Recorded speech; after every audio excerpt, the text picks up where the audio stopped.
Chapter 1141, Shehui II. Palace of Radiant Purity Supreme Yin.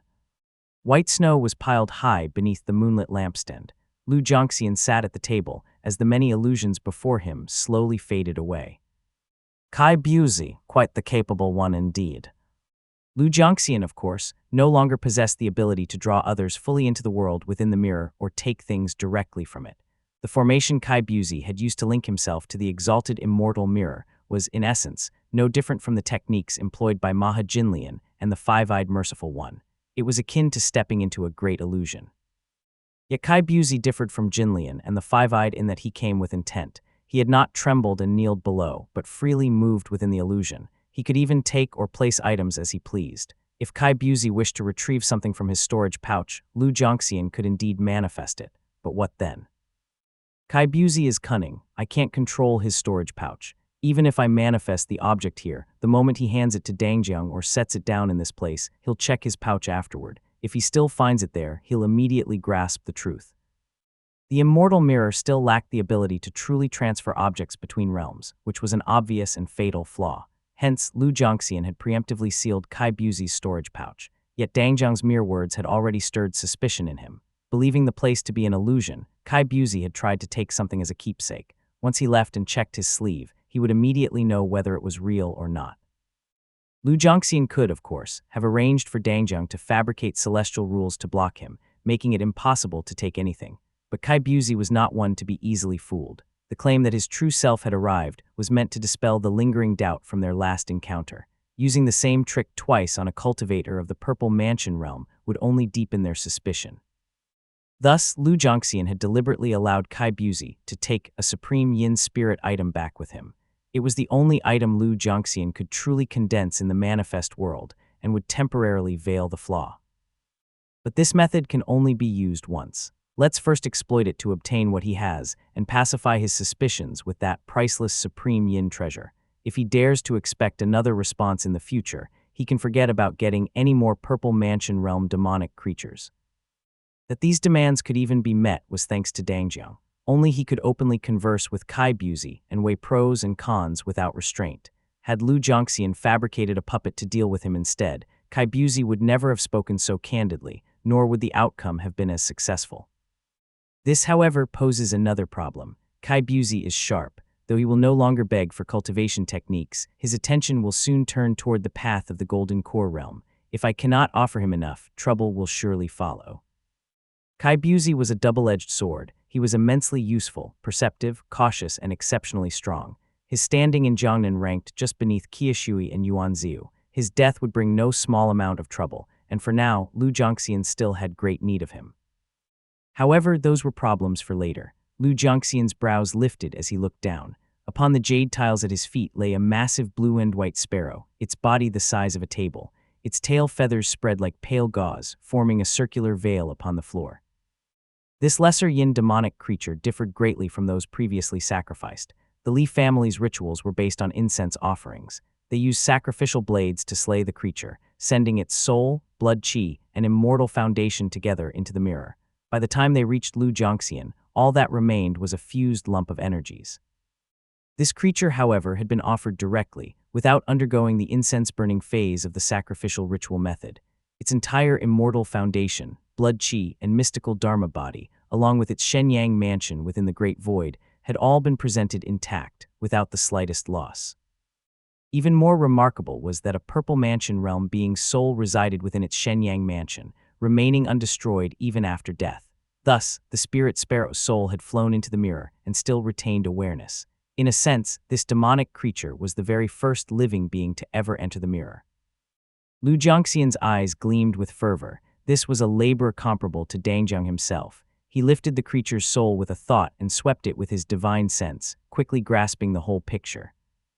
This demonic creature was born in the Northern Sea with an ordinary bloodline. By sheer fortune, she once consumed a treasured panacea and thus stepped upon the path of cultivation. For the first 2 centuries, she devoured both flesh and grain, keeping several tribes as livestock. Gradually, she attained sentience while in the northern deserts. After awakening, she read 2 books and realized the human race now flourished. She changed her ways and became the guardian spirit beast of a tribe, striving to devour pure qi and expel murky qi. Taking the tribe's name as her own, she called herself Fuyu. When this demonic creature emerged from seclusion after breaking through the Foundation establishment realm, the Fuyu kingdom had already fallen. The lands were now under the Shilu family's rule, so she wandered the world and even encountered several great fortunes. This one possesses an extraordinary innate ability for arts and techniques.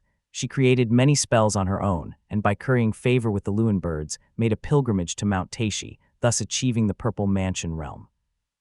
Lu Jiangxian studied closely and found that most of the spells she used in her battles with Kai Buzi were her own creations.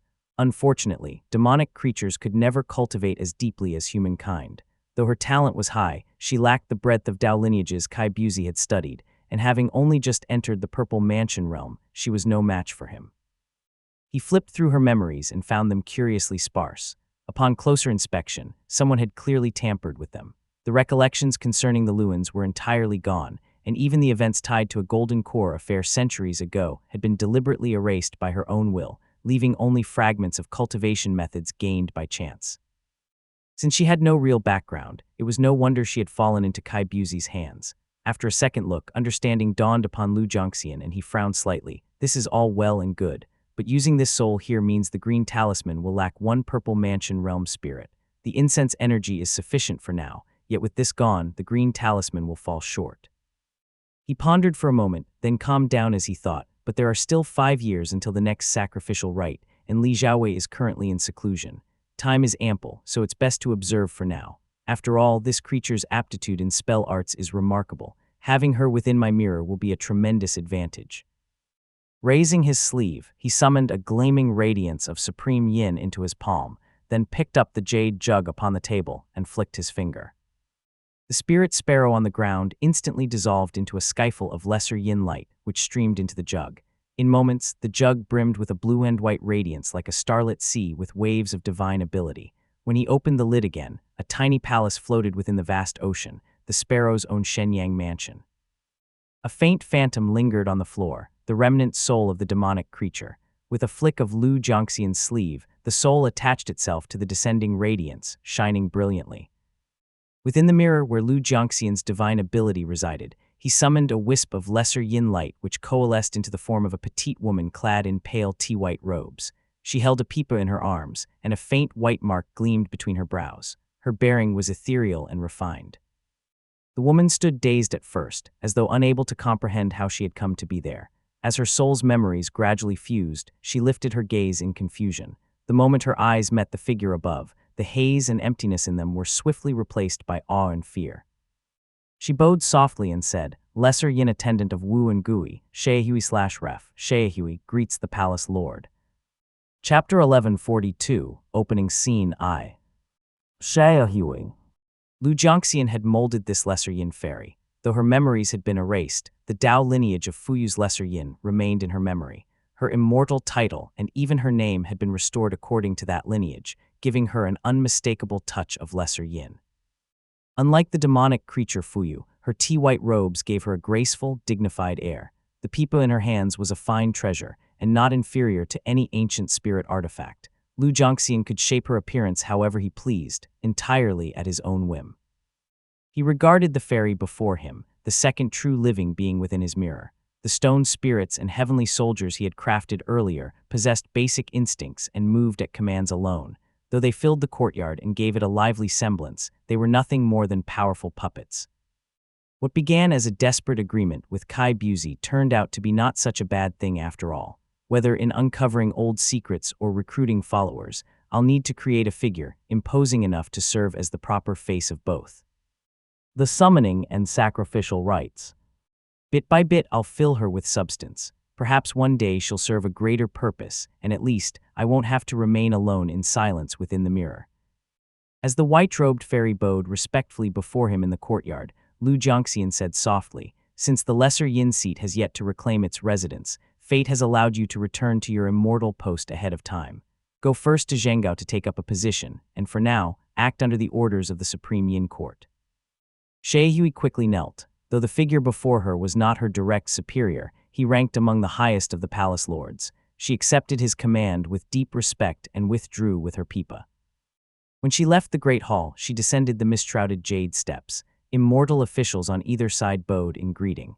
Though she was a lesser Yin fairy, many from the Supreme Yin court were present. She nodded lightly, dismissing them, and made her way along a familiar path toward a high platform carved with bright moon motifs. The platform gleamed with jade-like radiance amid drifting snow and was flanked by flowing spirit water. Several imposing heavenly soldiers stood guard along the banks. She stepped forward and ascended the platform, where a handsome, immortal general was reading. Fellow Taoist Zhang Gao. She Hui greeted him respectfully. The handsome man lifted his head in mild surprise and replied, "It has been a long time. Have you returned from reincarnation? Congratulations." Though She Hui held an equal immortal rank, her swordsmanship and influence could not compare to his. As she was under another's protection, she replied with careful courtesy, "It was not through reincarnation or cultivation that I returned, but somewhat ahead of time. My memories remain vague. It likely relates to a change within the lesser Yin Dao of Wu and Gui. My own lord has yet to reclaim his post, so I know little of the details." Zhang Gao nodded, the icy gleam of his armor cold as frost, and answered, "The lesser Yin has not yet been restored. It seems the Exalted One has ordered you to serve the Supreme Yin in the meantime." "Your insight is keen, fellow Taoist. I have come to receive my orders." She Hui, not one for too much reserve, smiled brightly. Zhang Gao drew a dossier from his desk and nodded as he said, "You still belong to the Lesser Yin seat, and it will not be easy for you to fit within the Supreme Yin Palace. I will not make things difficult. I shall assign you a small pavilion at the edge of the heavens, where you may compose the records of Lesser Yin and oversee the nearby immortal officials."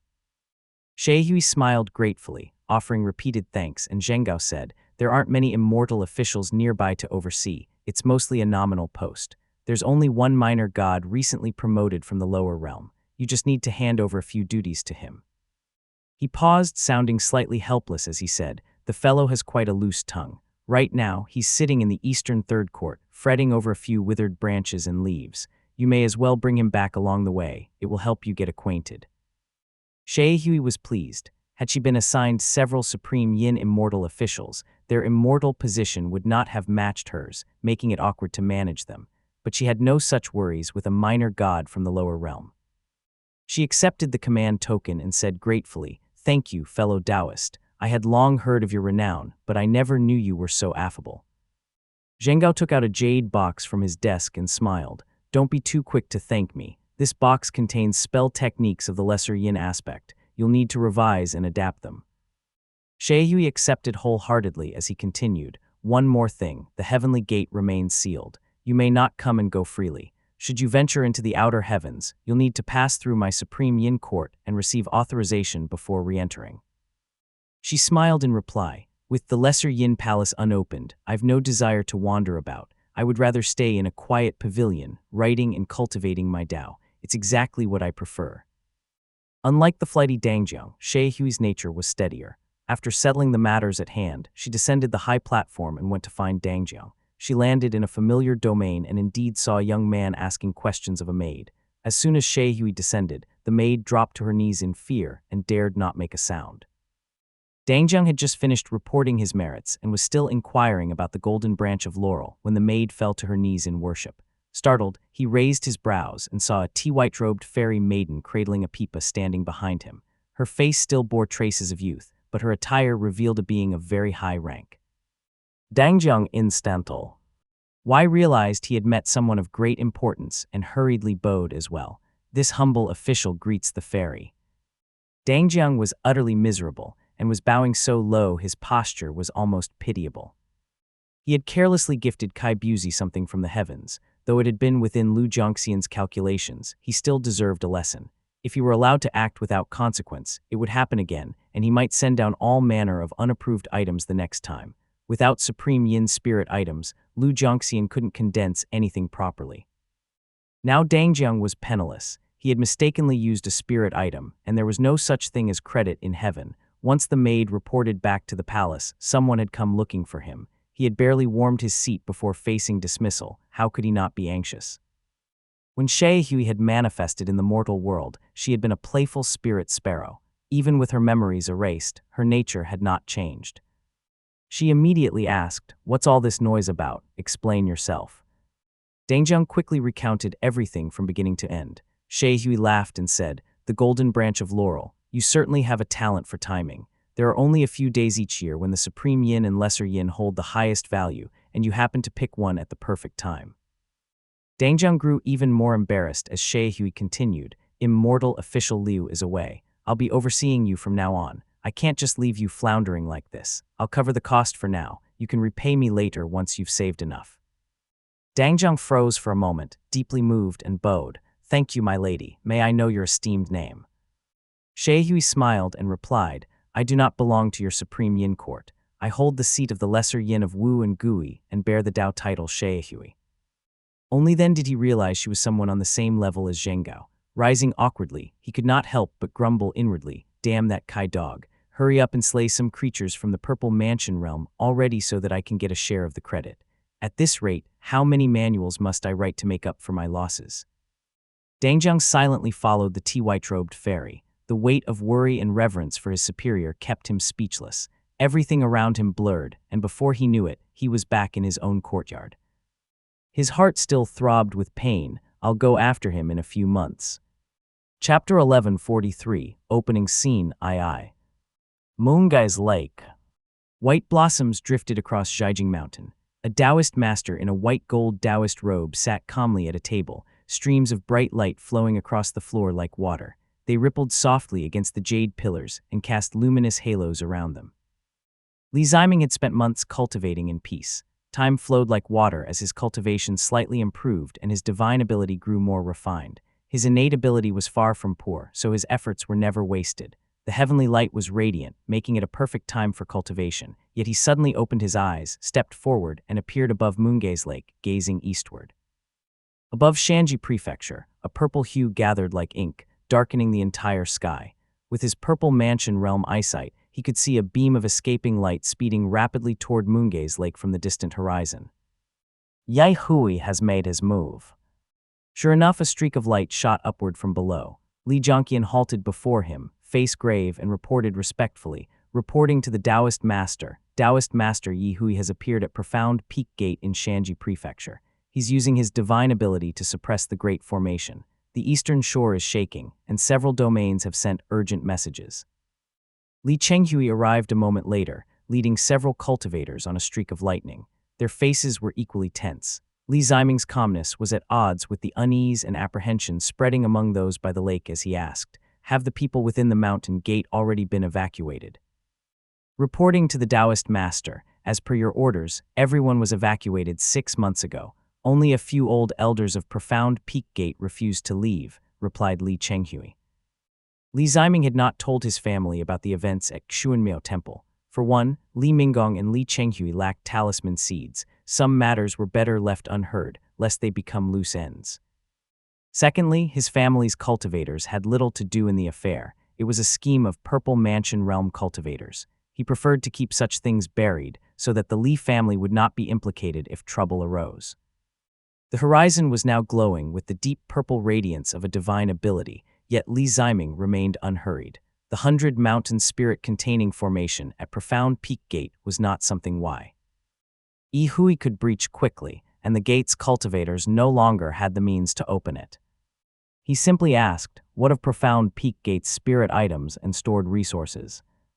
Li Zhongqian replied respectfully, over the past half-year, Kong Guxi has relocated 3 mountains to the wilderness. The earth veins there have been disturbed so much that they can no longer be moved for the time being. More than half of the treasury has been transferred, and all cultivation manuals and inheritances have been evacuated. Nearly everything that can be moved has been. Most of the low-grade resources have been sealed within the Great Formation, as the wilderness is too barren to store them safely. Good. Li Ziming had a clear understanding of the situation. The Li family had no shortage of spirit patties and herbs, and leaving some within Profound Peak Gate would serve as an offering for the lost spirit items. As for the rest of the treasures, their loss was of little consequence. He ordered calmly, have everyone in Shanji Prefecture withdraw immediately. With that, he vanished from above the lake. He stepped through the great void and reappeared over Shanji Prefecture in the blink of an eye. Thick black-purple qi surged over Shanji Prefecture, plunging the entire city into shadow. Below, a crowd of capital immortal Tao disciples encircled the mountains Taoist master Chengxi had built over a lifetime. The peaks were protected by a faint yellow barrier of light, but as soon as it flared, it was quickly smothered by a wave of dark purple divine ability. Li Ziming raised his brows slightly. Another mountain formed of condensed white mist loomed above Profound Peak Gate. It soared into the clouds and towered majestically amid the swirling black-purple aura. Several disciples of Profound Peak Gate, tiny as ants, fled through the dark chi on streaks of wind. He stepped closer. The sky above the mountain gate brightened suddenly as colorful clouds rose, dispersing the black chi. The boundary between light and darkness grew sharp and clear. The fleeing disciples rushed toward the radiant light in streaks of crimson glow, as though seeing salvation itself. The capital immortal Dao cultivators, who had been laughing like cats, toying with mice, immediately grew solemn and turned to retreat. Those who had been closest to the front even bowed deeply and greeted him as Taoist master before hastily withdrawing. Li Ziming did not spare them another glance. Standing alone before the colossal Eastern Feather Mountain and the capital immortal Dao cultivators in the sky, his presence remained undiminished. The heavenly light around him radiated brilliantly, illuminating half the firmament. No matter how many capital immortal Dao cultivators were present, the true confrontation was between Yi Hui and Li Ziming. Both were disciples of prestigious lineages, so who among them didn't understand this? Every other cultivator fell silent, not daring to speak. Li Ziming looked at Yi Hui, who stood atop the Eastern Feather Mountain, the bright yang-purple flames behind him flickering faintly, and asked, "Senior Changxi has only just passed away, and you are already moving to annex Profound Peak Gate. Isn't that a bit too hasty, Taoist friend? Have you consulted Senior Sumian on this matter?" Yi Hui's light laughter floated down as he replied, "You misunderstand, Taoist friend. I know of a demonic disciple hiding within these mountains and merely came to eradicate him. If I truly sought to harm the Dao lineage of Profound Peak Gate, wouldn't it have been easier to head straight for the wilderness? I have no designs on this mountain gate. Once the matter is clear, I shall withdraw." What a fine excuse. Li Ziming knew full well what was really happening, but he hadn't expected Yi Hui to put on such a righteous facade. He sighed. "Taoist friend, since you claim to be acting for the sake of eradicating evil, there's no need to heap false charges. Allow me to exchange a few moves with you." "Please?" Yi Hui's tone held no hint of irritation. Both men spoke as if discussing matters among friends. As his voice rang out, the two vanished into the great void, their divine abilities trailing behind them. The purple mist and multicolored clouds that had filled the sky dissipated. The towering white mountain of condensed vapor melted away, revealing a clear and radiant sky once more. Below, the trembling and terrified people of Shanji prostrated themselves, knocking their heads on the ground in relief. Everything had happened too swiftly. Only the clear sky remained, filled with cultivators of capital immortal Dao, hovering on their chis. They were led by a man in a black Taoist robe, silver lapels framing his sharp brows and deep-set eyes. This was the capital immortal Dao's first disciple, Guan Gongxiao. His eyelids twitched. He too was clearly taken by surprise, as he stood silently before the vast purple mansion realm. Formation, he felt the eyes of the surrounding cultivators turn toward him. Guan Gongxiao knew exactly what they meant, yet he could only stare blankly at the immense formation before him. "He left us here to attack the purple mansion realm formation." Yi Hui and Li Ziming had soared into the great void to duel, and Yi Hui had seemingly forgotten that his followers were supposed to be assaulting the mountain.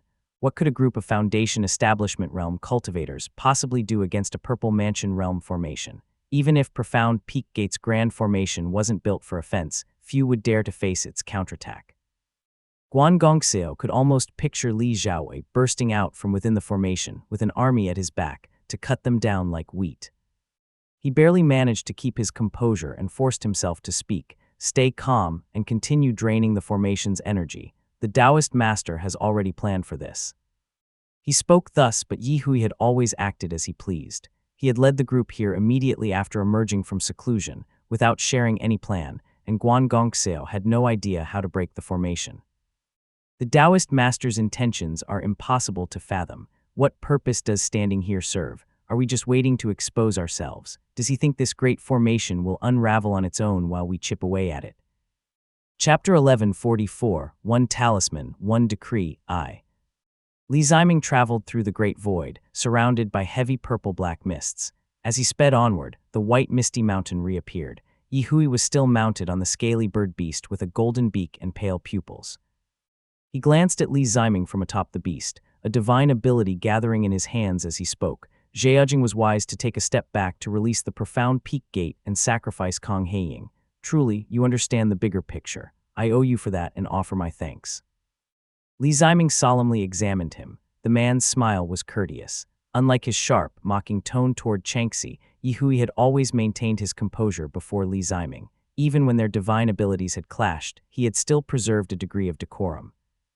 His attitude carried an air of detachment, as if what happened among subordinates was their own affair. Whether a chariot captured a cannon or a general was trapped, it was all just a game of chess. To hold a grudge would simply mean their opponent was too narrow-minded. It was precisely Yi Hui's composure and Li Ziming's caution that had allowed both families to maintain some room for negotiation at the Purple Mansion realm. Now, within the Great Void, Yi Hui thanked him once again, and Li Ziming could only reply, "Fellow Taoist, you need not say that. Since the profound peak gate is to be moved upon, I naturally must take action." Yi Hui regarded him deeply, as if weighing something, before replying, "Very well. Then today, I shall properly witness the might of your bright yang divine ability." The Great Void erupted in violent ripples as his words rang out. Vast torrents of purple water surged down, filled with human-headed fish leaping within. The white misty mountain rose once again, its snowy peak standing tall. Radiant light rose behind Li Ziming in response, brilliant heavenly light flooding upward to illuminate the void. The heaven-venerating gate reappeared, and a bright white heavenly gate adorned with intricate patterns stood within the Great Void. Dragon banners and phoenix carriages passed through. Jeweled standards and fluttering pennants swayed in the air, and ranks of golden-armored soldiers emerged.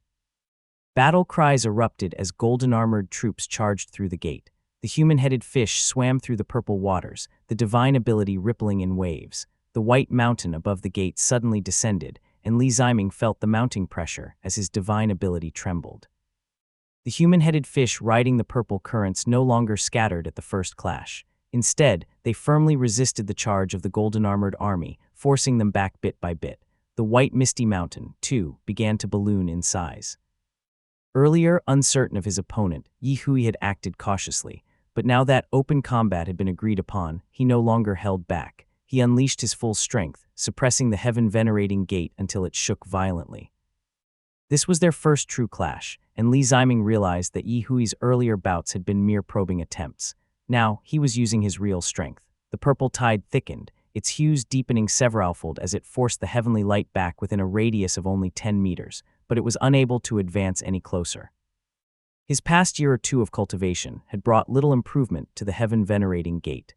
As his disadvantage mounted, Li Ziming was forced to ignite the heavenly light between his brows and channel his divine Abi. Liddy to the full to resist the South Chu waters, the tides parted as Yi Hui appeared between them. The stern Taoist master wore a dark blue robe. He still held the same sword in his arms, but it was now shining with a dazzling glow. Two treasures manifested behind him. A round, flattened jade sphere etched with the intricate talisman-like patterns, no larger than a palm, floated on his left, while a long, broad object of black with white markings, resembling a long talisman, hung on his right.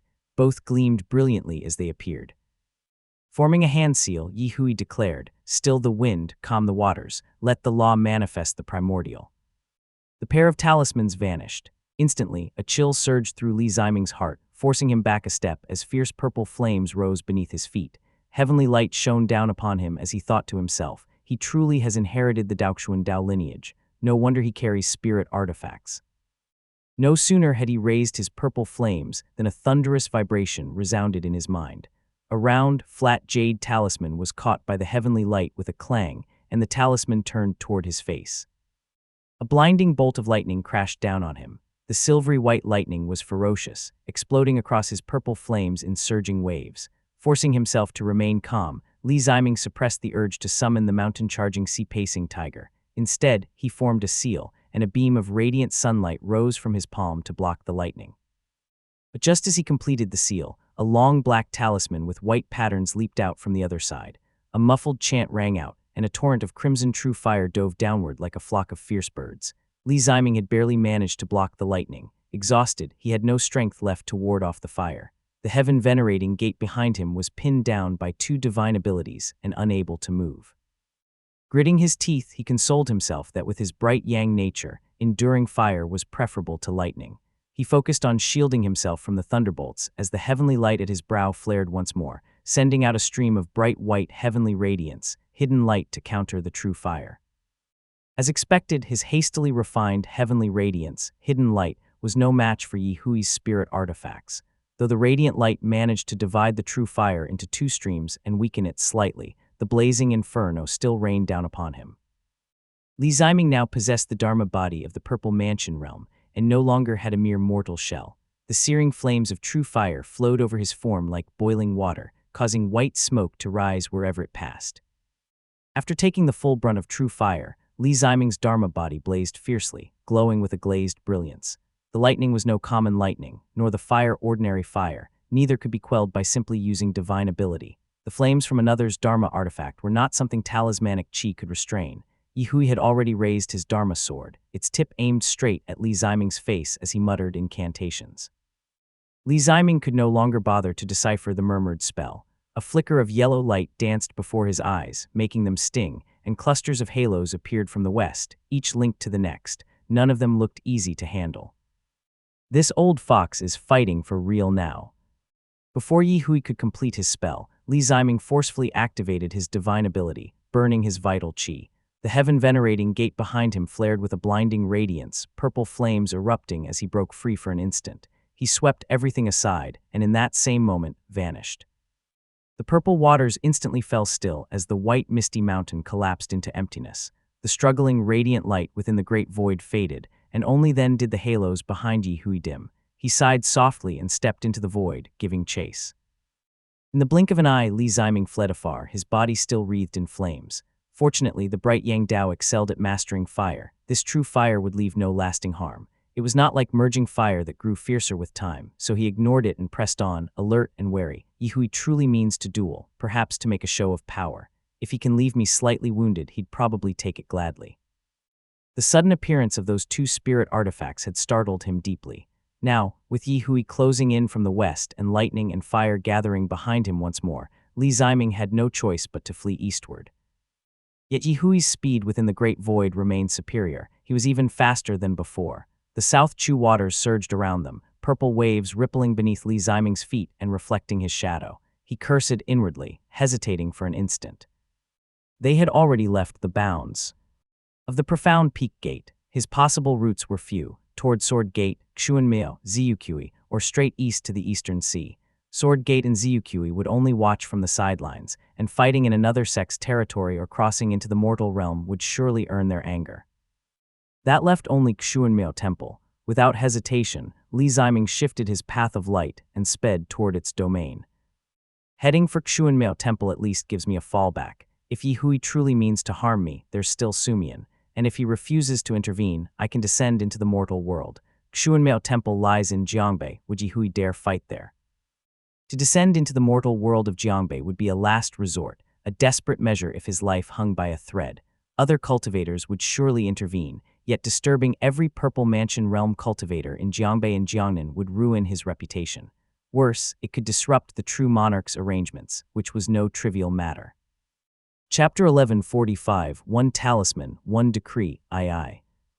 Li Ziming sped onward, shifting between the great void and the mortal world in turn as he tried to shake off his pursuer. By the time he crossed into the Snow Jai region, more flames clung to his body. Behind him, Yi Hui's calm voice drifted through the air. Fellow Taoist Jiajing, a duel is one thing, but heading for Jiangbei is going too far. Who knows whether you're dueling or trying to kill me? Li Ziming grumbled inwardly, but before he could think further, the great void around him suddenly shifted. The once flat expanse grew jagged and steep, faint snowflakes began to fall, and in the far distance, a boundless storm wind appeared, carrying countless drifting snowflakes. As the wind neared, its pale blue hue turned ashen and heavy. The heavenly light beneath his feet dimmed as snow piled half a finger deep, and Li Ziming's expression grew grim. This wind felt familiar, and he had seen similar magic before. There existed an art in the Chang'eming Profound Insight screen called Heavy Abyssal Gale, which was born of this very principle. The divine ability of the Heavy Abyssal Gale lineage. He paused for a heartbeat, realization dawning within him, the Capital Guard divine ability, Western Sky Plateau.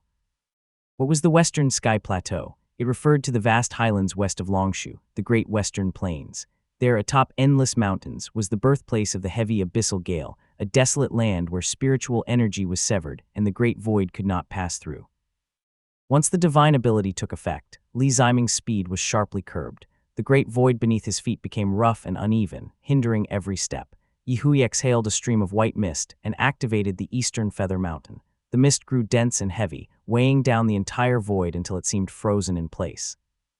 The combination of Western Sky Plateau and Eastern Feather Mountain expanded their grip over the great void to an unprecedented degree. A chill surged through Li Ziming's heart as a dark suspicion arose. Is Yihui trying to kill me? The Capital Guard's 3 divine abilities are all lethal, but why have I never heard of this Western Sky Plateau before? His thoughts raced like lightning. The white mist in the sky descended and the surrounding void solidified, nearly cutting off all connection to the mortal world. Debating between advance and retreat, Li Ziming halted and summoned the heaven-venerating gate once again. The Eastern Feather Mountain technique was neither unfamiliar nor overwhelmingly strong. It had the same suppressive effect on the void that Li Ziming's own heaven-venerating gate had. Yihui had used it in their first encounter, and back then, Li Ziming had broken its hold with purple fire and escaped into the mortal world. But this time the talisman in scripture had appeared at his side.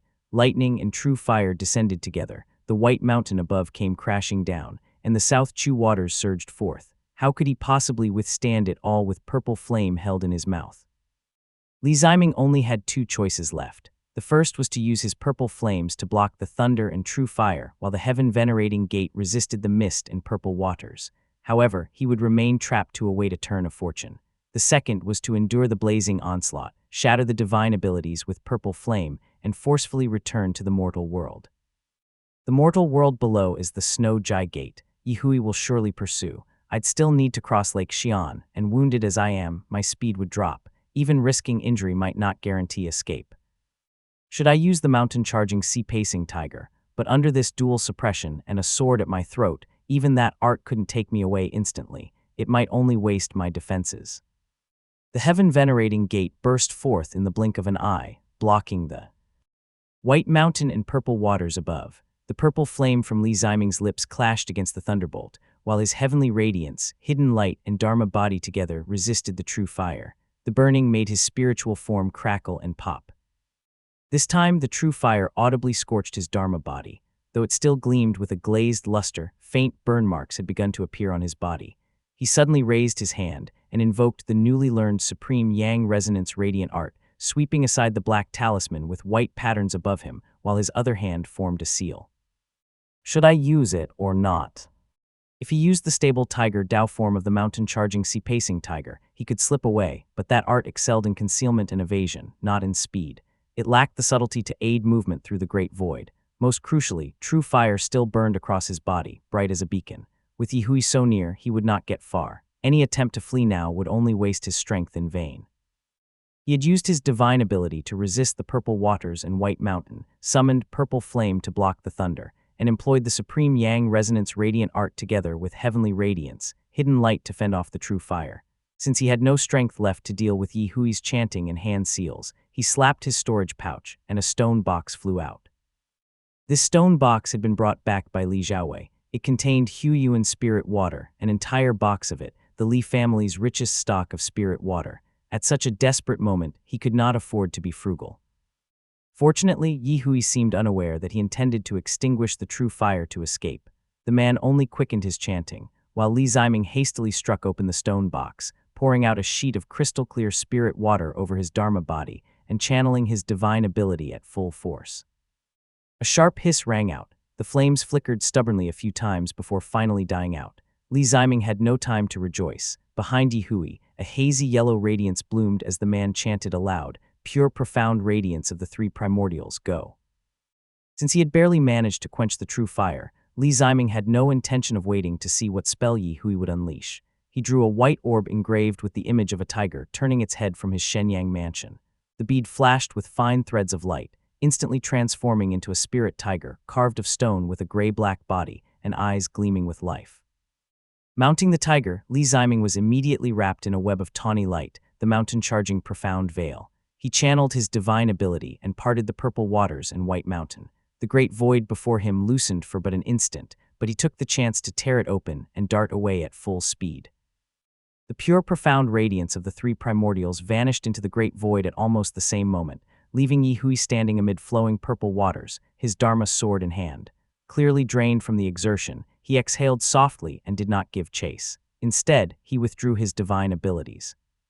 As the white mountain and purple waters gradually faded away, Yi Hui gazed into the distant void, as though weighing something in his mind. After a long moment, he steadied his heart, stepped onto the purple currents, and departed. Chapter 1146, Inkling. Lake Xian. In truth, Lake Xian was connected to the Eastern Sea. Thus, the waters that were glimmering with silver light beneath the midday sun were in fact seawater. Several crab-like demon soldiers patrolled the surface, far more numerous than in past years. Clearly, the eruption of profound Peak Gates War had even the surrounding demonic creatures tense. Just as peace seemed to settle in the area, the great void suddenly tore open. Torrents of purple flame surged out, scorching the pale lake's surface into a hollow depression. Vast clouds of steam billowed upward, and yellow-white salt crystals formed across the reefs, only to melt away moments later. A Taoist master in a white-gold Taoist robe rode a tiger out from within the purple blaze. He had barely landed on the lake's surface when the northern sky split once more. 3 streaks of yellow radiance shot forth from the void, forcing Li Ziming to hastily veer south. When he reached the outlet where Lake Xian met the sea, the 3 streaks of light had already caught up. A chill ran down his spine, and he muttered inwardly, "What kind of spell art is this?" Thunder roared within the void, and true fire surged upward. He could faintly sense the sealing power of the western sky plateau advancing from the west. It had to be Yi Hui approaching. With no time to counter the spell art, Li Ziming turned to flee further. "Fortunately, I dispelled the true fire earlier. There's no trace of it within the void anymore. It's a pity that my aura is locked by the pure profound radiance of the 3 primordials. Yi Hui likely doesn't know this, meaning, if I can just evade that pure profound radiance of the 3 primordials, I can escape unscathed." The pure profound radiance of the 3 primordials moved with astonishing speed. It was already upon him the moment he finished his thought. Li Ziming hesitated briefly, then slipped into the great void, taking several strides before glimpsing the radiance streaking after him. As expected, it's merely a spell art. Its ability to traverse the void cannot compare with my mountain-charging sea-pacing tiger. It falls short. He rode his tiger, appearing and disappearing in turns, shuttling repeatedly between the void and the mortal world. Though the spell art could also pass through the void and moved faster in bursts, it lacked his flexibility. With repeated crossings, its speed began to falter. Uncertain whether Yi Hui could sense him, Li Ziming focused on widening the gap. He sped across the sea for nearly half a quarter hour without sight of his pursuer, only that persistent spell art chasing behind. At last, he turned and released a burst of purple flame, freezing it in place. He was about to unleash his divine ability when he saw the pure profound radiance of the 3 primordials scatter like dust in the wind. A hazy yellow mist lingered, and from within came Yi Hui's voice. "I was instructed by Purple Smoke Gate to spar with fellow Taoist, not to harm you. My apologies for any offense. This exchange has yielded much insight. Should the chance arise again, let us spar once more." The voice echoed throughout the void. Li Ziming glanced around but saw no sign of Yi Hui. The flame in his palm faded away, and the wounds on his body began to throb faintly once again. What madness has seized that old fool? Wounds scorched by true fire heal with great difficulty. Fortunately, this one isn't too severe, so it won't take too many years to recover, thought Li Ziming. He stared at the remnant of the spell with a heavy expression, took 2 silent steps back, then urged his tiger to dive once more into the void toward the mainland. After only a few strides, his face grew taut, shadowed by suspicion and fear. "No, something's wrong. A spar. Impossible. Yi Hui's purpose was never a mere spar. There's definitely something wrong here." Yi Hui had only recently cultivated the Western Sky Plateau technique and likely had never displayed it before others. Li Ziming had never even heard of it. The reason he had fallen into such dire straits must have been tied to that divine ability. If it had only been the Eastern Feather Mountain technique, how could it have driven him into such humiliation? The Tao lineage of the capital Immortal Tao had long been cut off from the world and was shrouded in mystery. What could a technique like the Western Sky Plateau, one no one had ever heard of, possibly represent? Could Yi Hui truly be unaware of that? The Western Sky Plateau was so domineering that, when used as a surprise, it could make even a Purple Mansion Realm cultivator suffer a grave loss and create an enormous advantage. How could such a technique be used merely for a spar? Now that it was revealed, it would never again catch anyone unawares. For Yi Hui to go to such lengths, it could never be as simple as a mere spar. Someone is trying to drive me toward the Eastern Sea. Someone wants to harm my family. But the thought had barely surfaced in his mind when Li Ziming froze. No, if they intended to harm my family, they'd target me first. Whether I realized the scheme or not, I would surely return home, and the road back might already be laid with traps or ambushes. It's even better if they expect me to notice the plot. In that case, I'll rush home in panic and might overlook the hidden snares. No, it's safer to stay outside. As long as I'm not trapped by a formation, my family should remain largely unharmed. The rest can be sacrificed if need be. Li Ziming suddenly pulled the stable tiger around. Pouring every ounce of his divine ability mana into the spirit artifact, he pushed its concealment and escape abilities to the utmost, diving headlong into the great void to flee toward the depths of the Eastern Sea. Yet in the very next instant, suspicion surged again to its peak, and he halted once again. No, that's wrong. I'm not some ordinary Purple Mansion realm cultivator. If there are formations along the way, I can detect them with the immortal mirror. I could return safely, and they wouldn't be able to ambush me. Before the thought even finished forming, his body reacted. He forced the stable tiger to halt, then wheeled it around once more, flying back west toward the inland seas. His mana circulated so violently that the stable tiger's eyes blazed with intense white light. The mana patterns of the stable tiger Dao spread swiftly across its stone body, leaving behind long streaks of pale brilliance. Li Ziming had only half finished his incantation after turning around when he suddenly stopped again. The light drained from the stable tiger beneath him as it came to a complete standstill, standing motionless and alone within the vast void. The void stretched dark and endless, and from afar, a lone figure approached in measured strides. The man walked as though he was strolling through a courtyard, yet his pace within the void was faster than Yi Hui's. Everywhere he passed shone with light, as if he were carrying a moving radiance. The instant Li Ziming stopped, that figure vanished from afar and appeared directly before him. When he felt the overwhelming aura saturating the void, Li Ziming felt a chill like ice seep into his heart, making him tremble uncontrollably as he thought, whether west or east, it no longer matters. He came to take it himself. How fitting to come in person. He lifted his head to look. The man wore a feathered robe of pale yellow and white, each plume etched with fine circular patterns that almost resembled scales. Beneath it gleamed a bright white inner robe, and on his back hung a sword. His exposed fingers were fair and smooth, and in them he held a 12-sided glazed lantern with a bronze base. Soft yellow light flowed from it, illuminating the surroundings with gentle glow. The Taoist master's features were kind and composed, with a high nose and broad cheeks broad, giving him a scholarly air.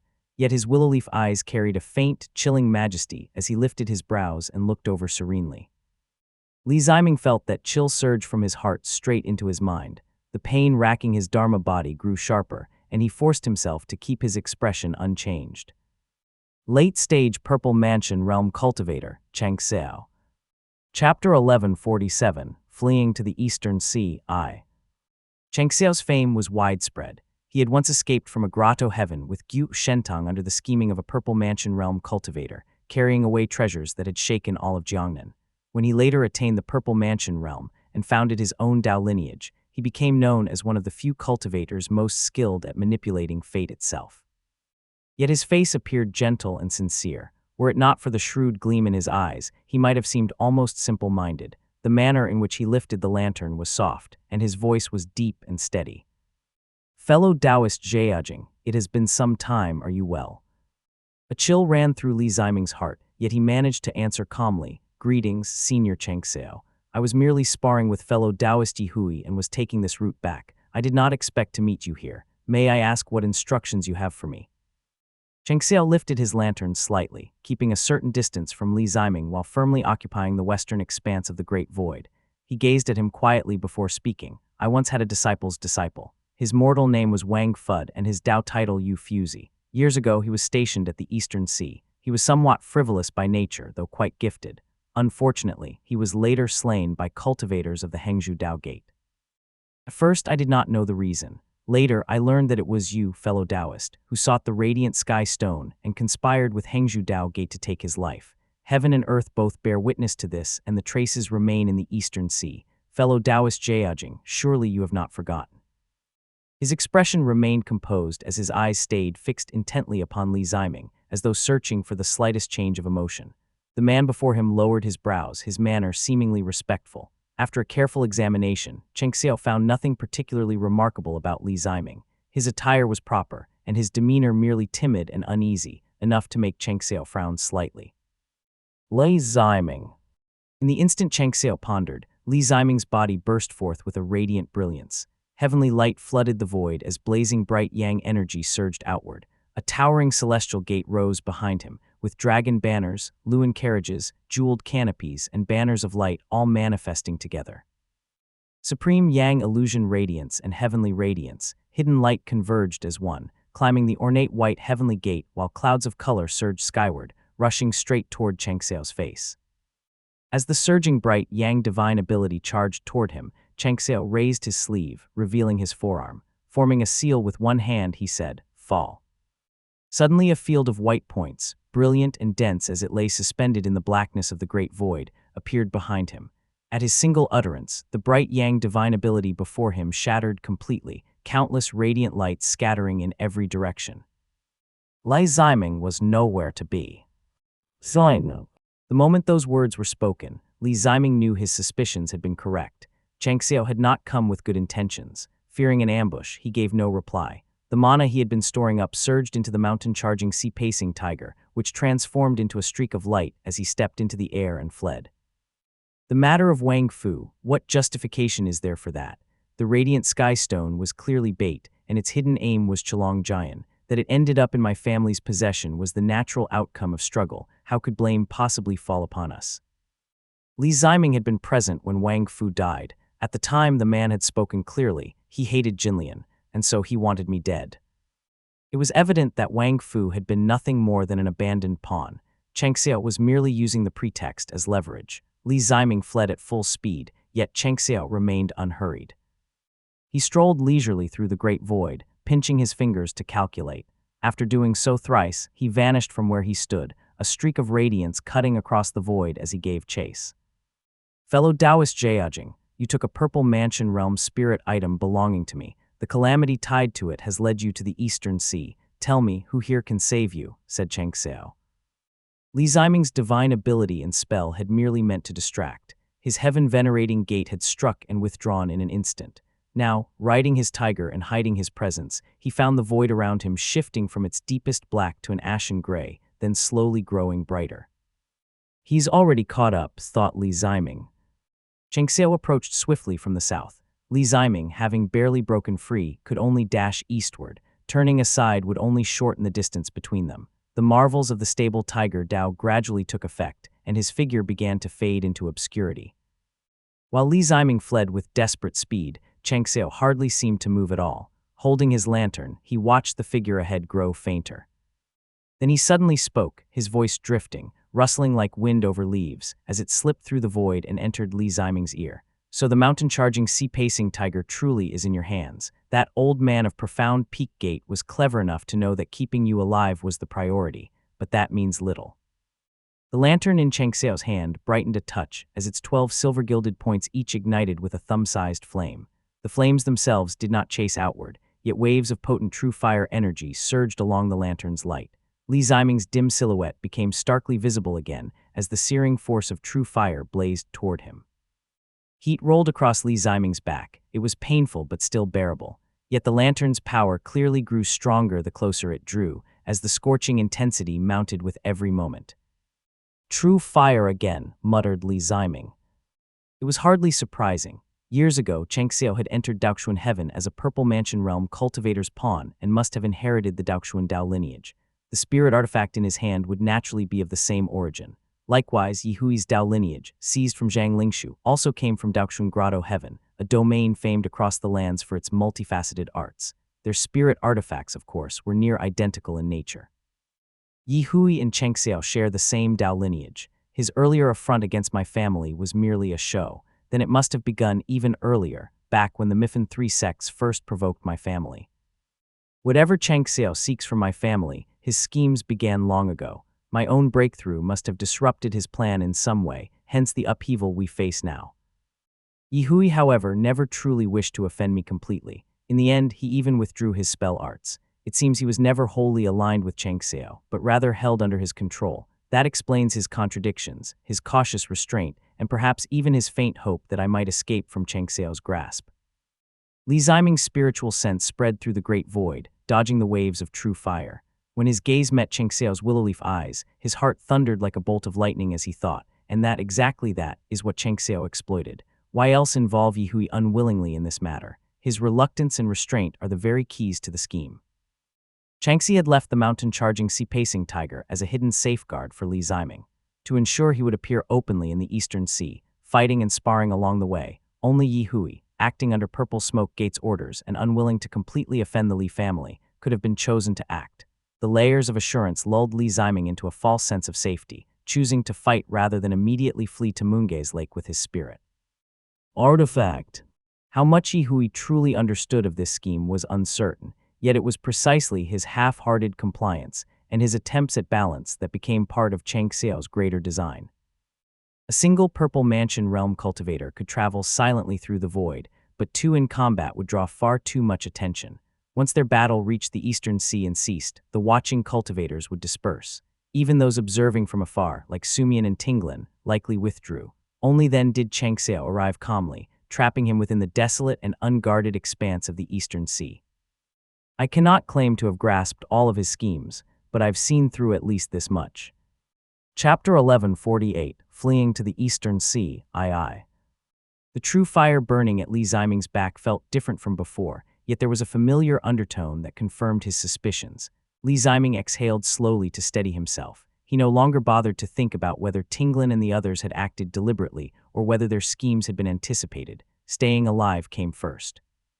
Deep in his heart he remained alert. Since Cheng Xiao also comes from the Daoxun Dao lineage, he may have thunder-based techniques as well. I must be cautious. Thankfully, I'm using Bright Yang. Had it been anything else, true fire or profound thunder would have countered me completely. Now that the mountain-charging sea-pacing tiger had been exposed, Li Ziming ceased concealing his presence and urged his mount forward through the great void. Cheng Xiao followed at a steady pace, lantern in hand, gradually closing the distance as he said softly, "Fellow Taoist Jiajing, I only wish to discuss the past. Why leave without a word? That seems rather discourteous." "Senior Cheng Xiao, if this is merely to discuss old matters, why block my way home? Once I've returned inland and tended to my injuries, I'll naturally send someone to invite you for a proper discussion. There's no need for such a grand pursuit through the great void," replied Li Ziming. Cheng Xiao chuckled softly at those words and continued pursuing through the void, closing in step by step. The scorching true fire pressed hotter against Li Ziming's back. Li Ziming's voice deepened as he shouted, "Rise." In an instant, a bright white gate covered in intricate patterns rose from the great void. Brilliant heavenly light flared, holding Cheng Xiao back for a mere heartbeat before waves of terrifying true fire came crashing down like a river of molten crimson, pouring out from either side of the gate and incinerating everything in its path. Li Ziming's face turned pale. He was clearly wounded, yet he had only gained a brief reprieve before Cheng Xiao finished his incantation aloud, "Treasure bottle merging profound method, descend." Li Ziming sensed a small silver-bright bottle flying toward him at blinding speed. Though born of a spell, it looked as solid as an actual artifact. He flung a lash of violet flame backward. But just as the violet flame shot out, Cheng Xiao snorted, "Ha!" A silver disc etched with golden osmanthus motifs flew out from behind him. It shone upon the violet blaze, releasing a surge of cool moonlight that erased the fire completely. Having repeated his earlier tactic, Li Ziming dove out of the great void. Turbulent waves roared beneath churning storm clouds before him. Yet the moment he emerged into the mortal world, a streak of white light shot through the air toward his eyes. Cheng Xiao's divine ability. It felt as if a spike had been driven into his skull. His vision blurred as his mind grew clouded with gray haze. The divine ability he had been forming nearly collapsed entirely. Fortunately, a rush of icy clarity surged through his consciousness, clearing the haze. Regaining focus, Li Ziming caught sight of Cheng Xiao flying toward him from a distance and immediately slipped back into the great void. But he had only broken through to the Purple Mansion realm a few years ago. How could he rival Cheng Xiao? His mastery of the great void was far inferior. No sooner had he re-entered the void than a silver bottle descended from above. It struck him head-on, sending stars bursting before his eyes. His chest tightened, breath grew short, and only the lingering chill in his mind kept him steady enough to remain atop his tiger and flee. Cheng Xiao tore through the great void and entered an instant later. Li Ziming had already surged far ahead, yet Cheng Xiao did not strike immediately. Instead, surprise flickered across his face as he thought, something's wrong. Having cultivated in the Purple Mansion realm for many years, Cheng Xiao knew precisely how his divine ability should affect an opponent. At most, differences in strength could slightly alter the outcome, but this defied reason. He took my divine ability and the treasure bottle merging profound method, yet can still ride his spirit artifact. Impossible. Either his soul is unusual, his fate divergent, or he carries some treasure that clears his spiritual sense. A moment later, he broke through into the mortal world. Torrential rain poured down over the sea, shrouding everything in darkness. But mere rain could not obscure the vision of a Purple Mansion realm cultivator. He stepped upon the wind as he continued his swift pursuit. The treasure bottle spell had blinded Li Ziming's sight, and his Dharma body moved sluggishly. Even his divine ability flowed awkwardly. Thus, it took Cheng Xiao only moments to catch up. Forming a seal with his fingers, he sent a fierce multicolored ray that was thick as a clenched fist, bursting from the center of his brows. A chill ran down Li Ziming's spine. He hastily split open his chest cavity, shifting his organs aside to leave a hollow space at its center. A loud crack resounded. The ray indeed shot straight through his chest, but no attack from a Purple Mansion realm cultivator was so simple. The beam split into two streams, expanding violently as they sliced up and down. Cornered, Li Ziming forced his body apart, tearing himself in two with a wet rip as the halves skirted the blast and rejoined beyond it. The beam from Cheng Xiao's brow swept through heaven and earth like twin white ribbons, turning seawater to vapor and sending fish and shrimp tumbling. His eyes, devoid of emotion, followed Li Ziming's rejoined body as it sped onward. The heaven-venerating gate, said to be a spell divine ability, yet it bears traces of a body divine ability. I underestimated it. While Cheng Xiao spoke of his miscalculation, Li Ziming was in agony. Splitting his body had allowed the treasure bottle merging profound method to burrow deeper, its influence worsening. Yet his mind grew clearer, becoming sharp, ruthless, and stripped of hesitation. I cannot possibly defeat him, yet even Cheng Xiao must have his scruples. If I can delay him for some time, an hour, a day, so be it. Unless he utterly annihilates my Shenyang mansion once I get far enough away, I'll make that old fox pay dearly, thought Li Ziming. Though Li Ziming had reached the borders of the Unison Sea, he was still far from the eastern sea's distant edge or the end of the sea. Li Ziming swallowed blood and sped up, burning his divine ability recklessly. Crimson light began to seep from his body. The treasure bottle merging profound method's influence was immense, but thankfully, Li Ziming's spiritual sense remained lucid enough to fight through it. He turned abruptly, raising the heaven-venerating gate to block, only to see gray smoke swirling in Cheng Xiao's hand. The Taoist master smiled and said, "The Unison Sea lies far from Liuxia's reach, and this is the domain of the Dragon Clan. Liuxia can't do anything. Half a day has passed, and the upper sect has made no move." Li Ziming ignored him and fled faster still, anxiety gnawing at his chest. I've reached the border of the Unison Sea. This place is clearly within the Dragon Clan's domain. He won't dare unleash the Supreme Yin profound light here. I must at least break free of this sea and vanish into the east, perhaps not to the end of the sea, but far enough to the eastern sea's farthest edge, beyond the Dragon Clan's sight.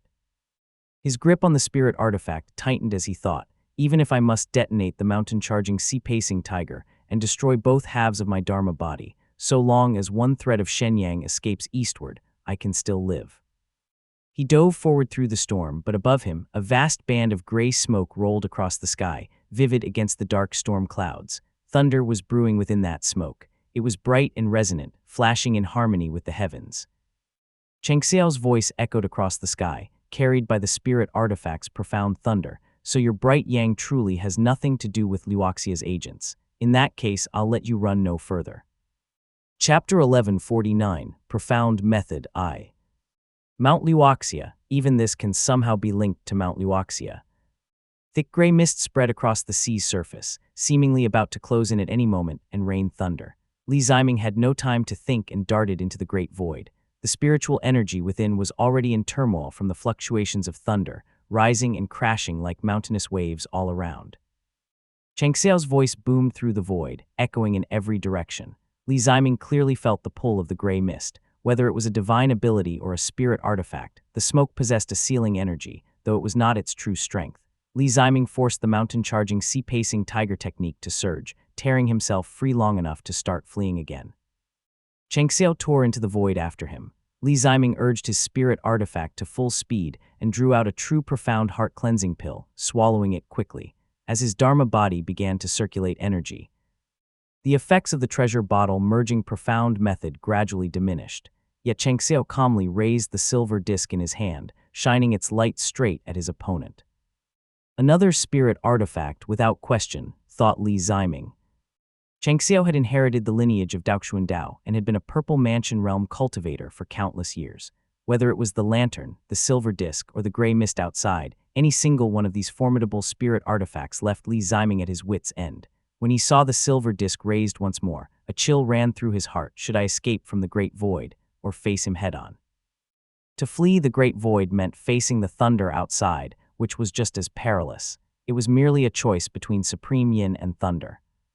But there are great advantages in the great void. They were at the edge of the Unison Sea. Beyond it stretched the far eastern sea, where spiritual energy grew increasingly thin, unlike the dense spiritual energy of the shallow sea. Flight within the great void would become ever more efficient the farther one went. It could be fivefold, even tenfold faster. Li Ziming hesitated slightly, then finally summoned the heaven-venerating gate. Instead of feigning a counterattack, he anchored it upon himself. A bright white heavenly gate adorned with intricate patterns rose above his head, allowing heavenly light to pour down upon him. The silver disk's brilliance shone brightly, yet before it could reach the gate, it was met by a solid and dense brownish-yellow light curtain. The mountain-charging profound veil forced the supreme yin light downward, but ultimately blocked it. Li Ziming's heart loosened in relief. Fortunately, it works.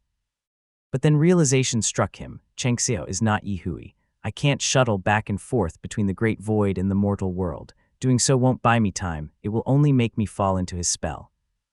What was Chang Xiao famed for? Manipulating fate and excelling in divination arts. His combat experience was in truth rather meager. When Li Ziming had shuttled repeatedly between the two realms, Chang Xiao had read him perfectly. Skilled in divination, the man had already calculated his landing point and lay in wait with divine abilities and spirit artifacts on the other side. He had already taken 2 hits, one of white light and the second from the treasure bottle merging profound method. Both had struck him mid-transition, leaving no time to defend. To endure 2 late-stage Purple Mansion realm spells head-on was no small feat. An ordinary Purple Mansion realm cultivator would have been utterly ruined. Even if I must shift realms, it must be sudden. I must enter the mortal world without warning. If I wait for him to cast his spell to respond, he's mastered divination to the point where he'll predict my actions in advance. For the moment, he had managed to block the opponent's spirit artifact, yet the supreme yin radiance was steadily growing stronger. Having learned his lesson, Li Ziming resolved that even if the mountain-charging profound veil began to fail, he would never again cross back to the mortal world to interrupt the opponent's spell. There's no need to think about it. That thunder must be waiting in the mortal world. The moment I step out, a bolt of profound thunder will strike right at my chest. How could there be any chance to turn things around out there?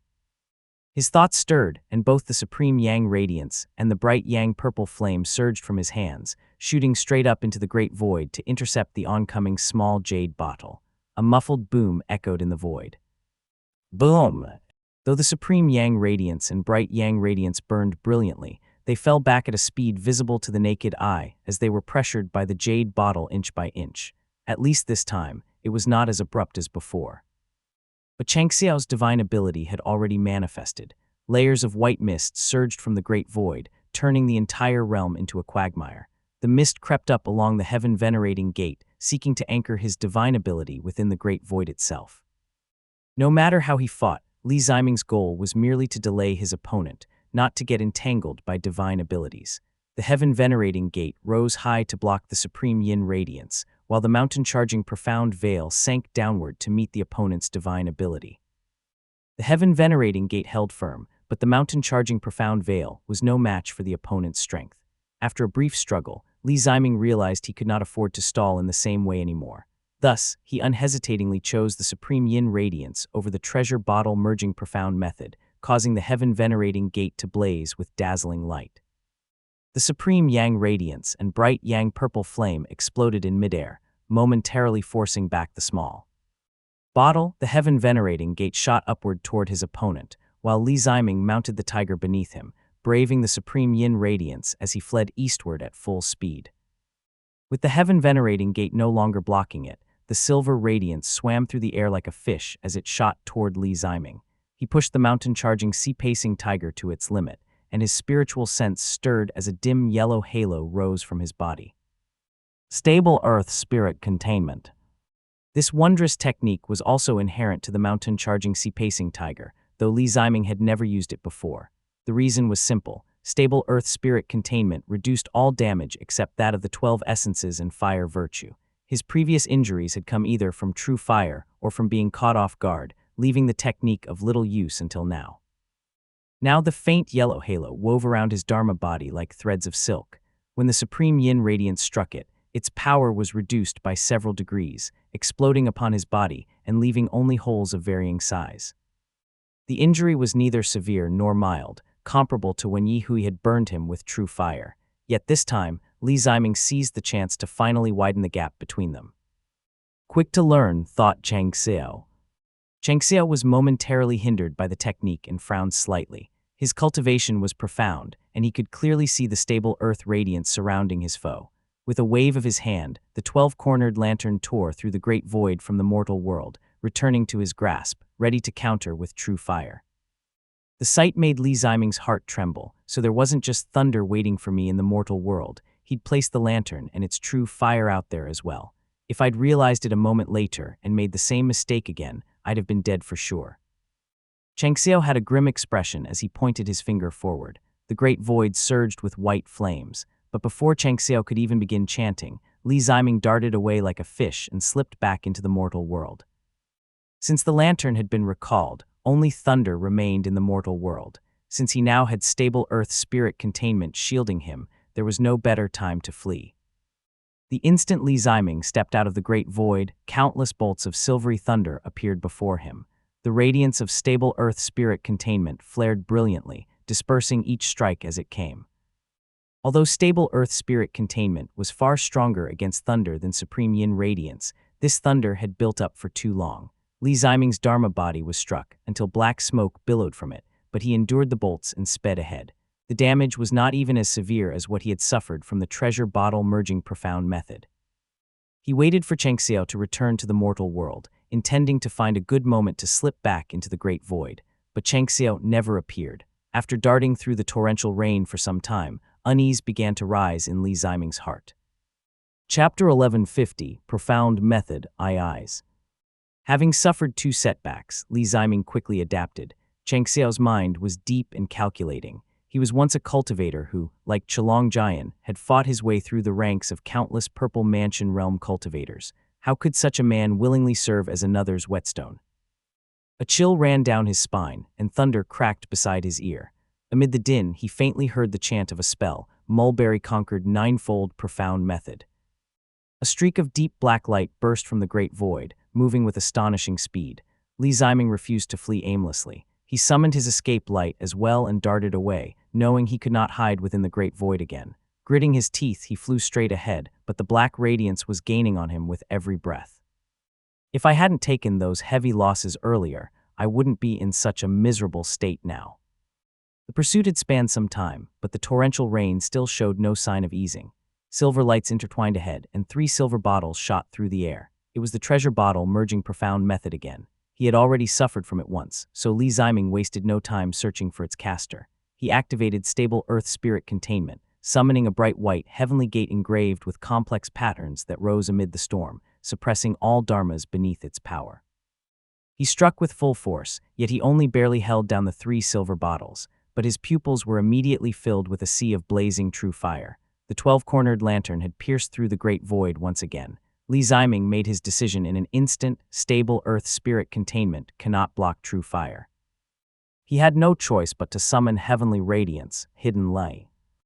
GHT in the bright yang purple flamed to suppress the opponent's spirit artifact. At that moment, the pitch-black mulberry conquered ninefold profound method struck his body, erupting in a burst of blinding light. In the next instant, his body vanished from the mortal world and slipped back into the great void. Chang Xiao, however, smiled faintly. The deed is done.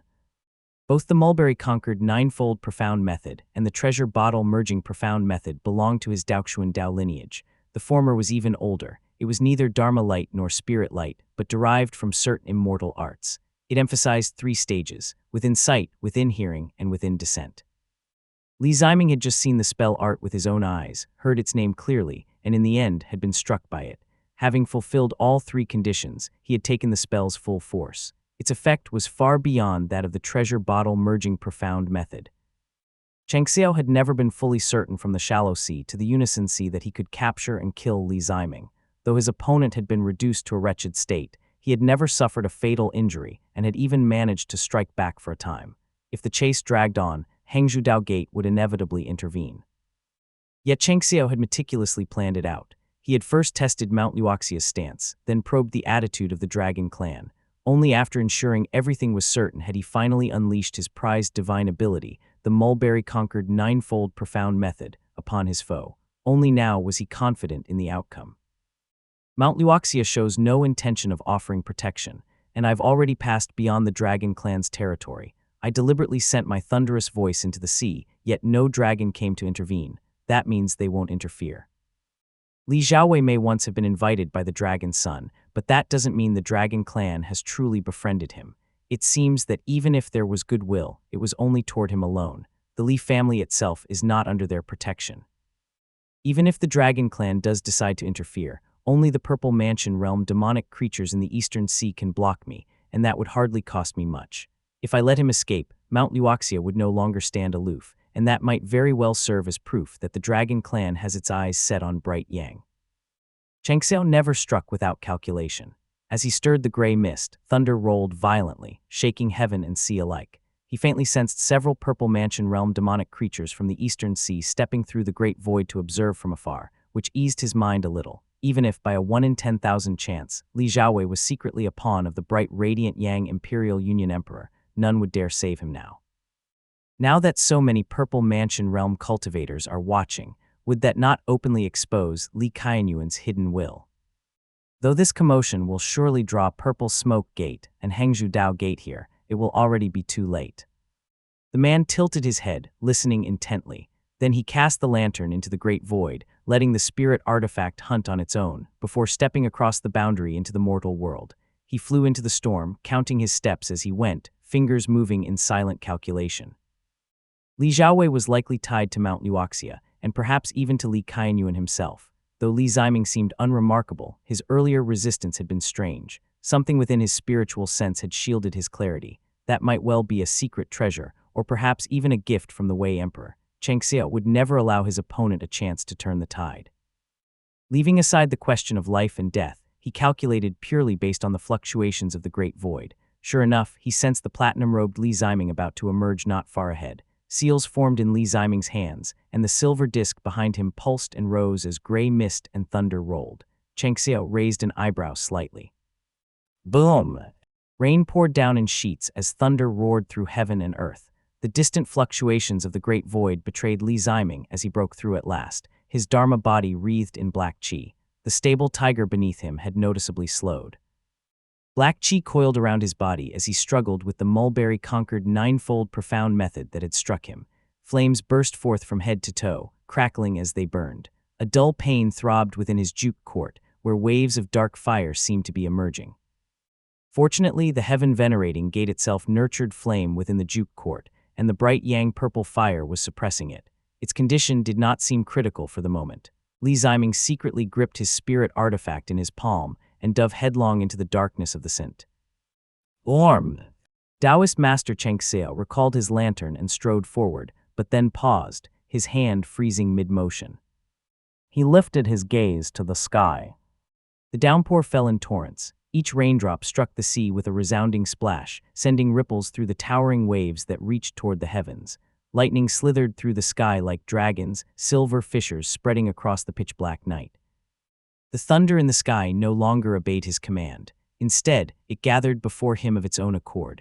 Purple and white currents intertwined like a river of liquid lightning, spiraling downward with deafening roars.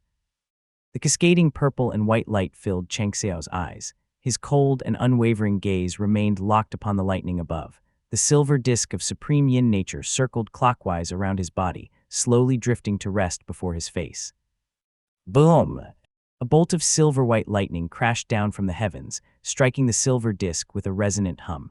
The lightning raged and coiled into a form just a meter away from the disk. It then lashed forward to burn the disk until black smoke rose in curls. The first 17 centimeters of the thunderbolt were sharp-edged like a prism, flattened like a grain of buckwheat, and buzzed where it pierced the spirit artifact.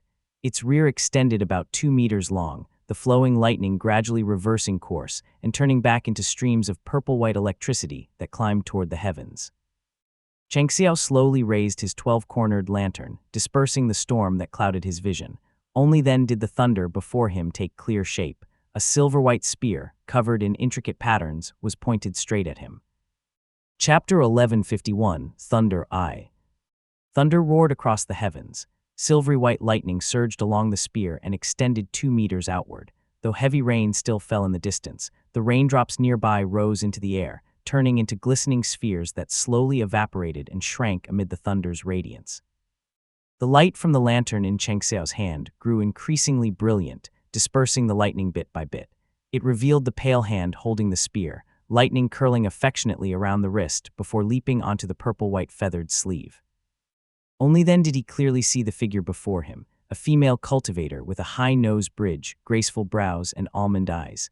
Purple radiance flowed within her pupils, her black hair cascading behind her like a waterfall. A purple mark glimmered between her brows, and thick coils of lightning discharged upward behind her, gathering into a vast purple-white disk. Chang Xiao could not tell whether this disk was a divine ability or a spirit artifact. It loomed as large as a mountain, covered in countless cracked patterns of lightning. Suspended above the sea, the woman under the disk seemed like a mysterious bird hovering in the storm, her spear leveled directly at the center of Chang Xiao's brow. The surging waves fell as the sea stilled. The falling rain, drawn by the power of prime magnetism, hovered above the surface, shrinking until each drop vanished. In that moment, the sea calmed to become as smooth as a mirror, perfectly reflecting the mountain-sized thunder disk and the bird-like woman within it. Chang Xiao lifted his lantern, and a thick white mist gathered once more around him. Purple-white lightning flickered in his pupils as he softly asked, "Are you a dragon?" Boom! A vast rumble filled heaven and earth. The silver spear flipped and stood upright amid the storm with a metallic clang. The female cultivator stood suspended in the air, clad in a robe of purple-white lightning feathers and boots patterned with fine silver veins. The long feathers trailing from her cloak grew ever longer, dragging through the currents of thunder. Her voice was clear and cold, echoing with the thunder around her, "I am thunder." In the instant after her words fell, a barrel-thick pillar of silver lightning slammed down from the sky. Chang Xiao reacted swiftly, raising his silver-patterned disc above his head. The supreme yin radiance upon it shone faintly for a moment, then flared brighter as he infused it with his mana.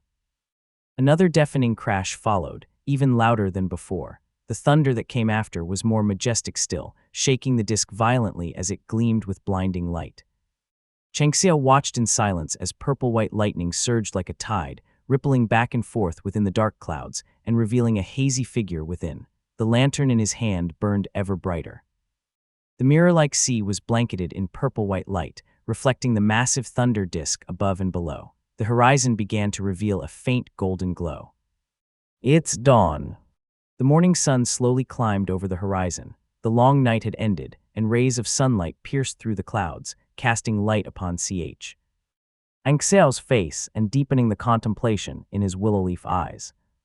The Taoist master understood that his plans had gone completely awry. Even if he subdued this woman by force, he would no longer find Li Ziming in the east.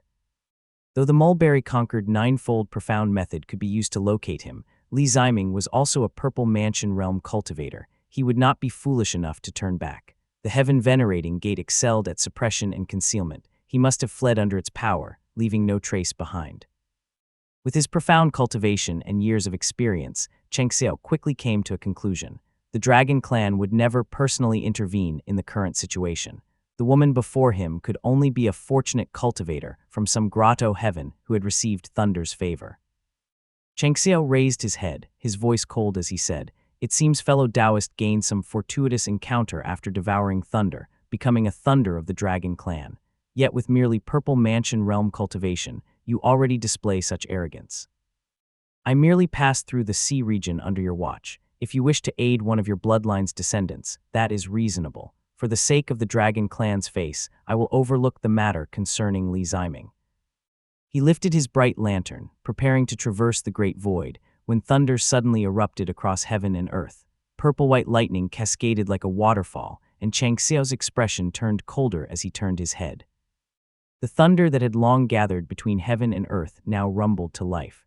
The sea surged with uncountable aquatic beasts. Silver and azure scales and limbs rose high above the surface, then swiftly sank back into the depths.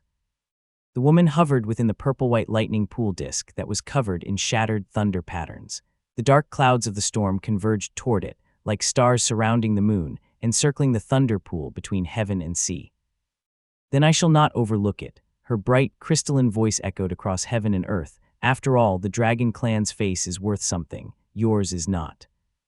East of the eastern sea. The torrential rain over the channels of the sea only came to a stop when the massive thunderstorm wound its way into the distance. Only a few fragments of broken wood spun slowly within the lingering whirlpools. A damp, cold wind blew toward the shore. When it reached land, ripples formed in the great void, and a streak of radiance appeared. The heavenly light had barely appeared when fierce flames manifested around it, boiling the sea into mist as it streaked swiftly across the surface before descending toward a nearby island. Upon landing, the heavenly light transformed into a cultivator clad in white and gold robes. He staggered forward a few steps before collapsing to his knees. Li Ziming had just escaped from the storm. When he saw Chang Xiao appear to fall into trouble, he seized the chance to flee without looking back. He had plunged headlong into the great void. When he reached the eastern reaches of the eastern sea, his speed through the great void had grown astonishingly fast. Detecting no trace of his pursuer, he decided to conserve his supreme yin profound light and kept flying eastward with all his strength, believing it would make him harder to track. He did not know how long he had flown before faint specks appeared in the great void ahead, and a distant end came into view. Only then did Li Ziming suddenly realize, "I've reached the end of the sea." The great void behind him was utterly silent. Chang Xiao had not followed, yet Li Ziming dared not relax. He forced his heavily wounded body to turn south and fly for half a day across the desolate region. Only after confirming through his immortal mirror that no one was nearby did he go back into the mortal world. Now he knelt upon the sand, stirring up clouds of dust that revealed pale bones buried beneath. Out at sea, the wooden fragments still drifted and spun. Li Ziming could not help but cough. Cough and cough. He spat out a mouthful of bright blood, which struck the sand with a clatter like stone upon stone. It scattered into fine white dust and wriggling insects that scurried away, while those that fell into hollows mixed with his blood and solidified into clams, remaining motionless within the stone. The flames of the mulberry conquered ninefold profound method still flickered faintly upon his body, melting the yellow sand beneath him into patches of crystalline glass. Li Ziming felt heat surging through his entire being, a clear sign that his Dharma body was severely damaged. Chapter 1152, Thunder II. Halala coughs halala. Li Ziming laughed as he coughed, not with bitterness, but with relief at surviving the calamity. He had long been prepared to sacrifice his spirit artifact and even his Dharma body itself. He had planned to leave behind a trace of his Shenyang mansion and use the Supreme Yin profound light to slay Chang Xiao, even at the cost of his life. Had Chang Xiao died, the ensuing troubles would have been endless, perhaps even worse than if he had survived. Yet now Chang Xiao still lived, and he himself had escaped with both the mountain-charging sea-pacing tiger and his Dharma body intact. Though severely injured by spells, this outcome was far better than Li Ziming had dared to hope for. He rose to his feet. Pale white insects writhed all around him, waving their slender limbs. Enduring the pain that throbbed through his spiritual sense, Li Ziming glanced at them and whispered, "Return." The moment his words rang out, a sudden wind swept across the ground, gathering all the scattered white dust and fragments before him. The insects rushed together with a hiss, and even the clams wedged in cracks leaped out, joining the swarm to immolate themselves within a surge of purple flame. The blood tainted by spell injuries cannot be reabsorbed into the Dharma body. It must be refined into bright yang substances. Normally that would be fine, but in my current state, I cannot afford to leave any traces for others to deduce from. Taking a step forward, Li Ziming sensed a demonic creature resembling a sand mite beneath the sand. Though it had not yet developed intelligence, its cultivation was decent. It had realized that a terrifying being had arrived and was trembling in fear beneath the ground. The scattered bones he had seen earlier were likely its victims. Not wishing to expose his presence, he suppressed the urge to cough and stamped his foot lightly. The sand mite was instantly reduced to ash. Turning away, he found a reef, leaned against it, and began inspecting his injuries. His Dharma body had been scorched several times by true fire. Cracks spread faintly across his back, and his shoulders had several holes from being pierced through by Supreme Yin. Changxiao's spell arts were yin-based and heavy with curse techniques. Though his body bore no massive ruptures, his overall condition was grim. The Shenyang Mansion was one of the Purple Mansion realm cultivator's vital points, and his throbbed with pain from the influence of the mulberry-conquered ninefold profound method. He could not tell what medium Changxiao had used to effect it. Meanwhile, black flames surged within his juke acupoint, while two kinds of fire, one invisible and the other pitch dark, intertwined across his body, roasting him from within and steadily eroding his divine abilities' mana. He gathered his thoughts as his eyes drifted over the broken fragments of boats on the sea. I don't know which outer sea this is, but there must be people living nearby. That will do nicely. Li Ziming feared no one in this remote corner of the world where spiritual energy was scarce. Even gravely wounded, even if his mana failed and his Dharma body collapsed, killing a Foundation Establishment realm cultivator would take no more than a flick of his sleeve. As for Qi Cultivation realm or Embryonic Breathing realm cultivators, a single breath or glance would suffice. Unless a Purple Mansion realm cultivator happens to pass through here, there's little to be wary of. The flames on his body still blazed fiercely. Not wanting to leave a scorched and uneven trail along the coast, he suppressed them using his bright yang divine ability. Yet after taking only 2 steps, the black fire within his juke acupoint flared violently, rising to contest the purple flames of bright yang in equal measure. Li Ziming hastened to suppress it with his divine ability, but the moment the black fire within his juke acupoint subsided, the flames on his body suddenly swelled, nearly breaking through his spell and scorching his flesh, incinerating everything around him. What a strange spell, the inner and outer flames act as one. When the surface fire is suppressed, the fire within the juke acupoint thrives. When the fire within weakens, the surface blaze surges instead. This must be of the Daoxuan Dao lineage, thought Li Ziming. It was not the time to interfere. Li Ziming could only allow the fire within his juke acupoint to rage freely. He rode a streak of light forward and emerged in the middle of a forested island with a single step. Several villages were scattered throughout the forest. Their thatched roofs were pale yellow, and most of the buildings were made of wood. The better ones were merely rough stone dwellings. One glance was enough for Li Ziming to see that even if cultivators lived here, none would be above the Jade Capital stage. As expected, when he descended for a closer look, all he found were tribesmen, primitive people with no cultivation, babbling in a barbaric tongue he could not comprehend. His injuries worsened by the moment, leaving no time for hesitation. As he swept the village with his gaze, he saw tens of thousands of tribesmen below. Though lacking cultivation, they had carved out their own means of survival, building a stone altar upon which they performed sacrifices. Hearts and entrails were laid bare and blood food piled high, allowing crimson liquid to flow down to where a powerful tiger demon crouched, raising its head to drink the blood. The tiger demon appeared to possess the strength of the Qi cultivation realm. Judging from its aura, it was a feral creature from some distant wilderness. Its cultivation was impure, and it did not even know how to refine the blood food properly, merely drinking it raw. Li Ziming could not be bothered to spare it another glance. He raised a finger and blew lightly. A streak of purple flame shot down from midair and landed before them. The tiger demon had no time to react, as it was still raising its head to drink when it was instantly reduced to ash. The crowd of kneeling tribesmen below erupted into chaos, stunned and bewildered. After a brief moment, they seemed to assume the tiger had ascended into the sky and departed. They hurriedly gathered their blood offerings and scattered in fear. Good thing it was me who had come. Had it been another Purple Mansion realm cultivator, you savages, who aren't even of our race, wouldn't survive 2 bites. Li Ziming cast one final glance around before summoning the mountain-charging sea-pacing tiger and activating the mountain-charging profound escape art, diving into the ground beneath the island. He had searched through the great void for quite some time before selecting this island. Though its spiritual energy was thin, the earth, water, and fire veins beneath it were all present and intricately intertwined. The terrain was stable and unlikely to collapse under the strain of his cultivation.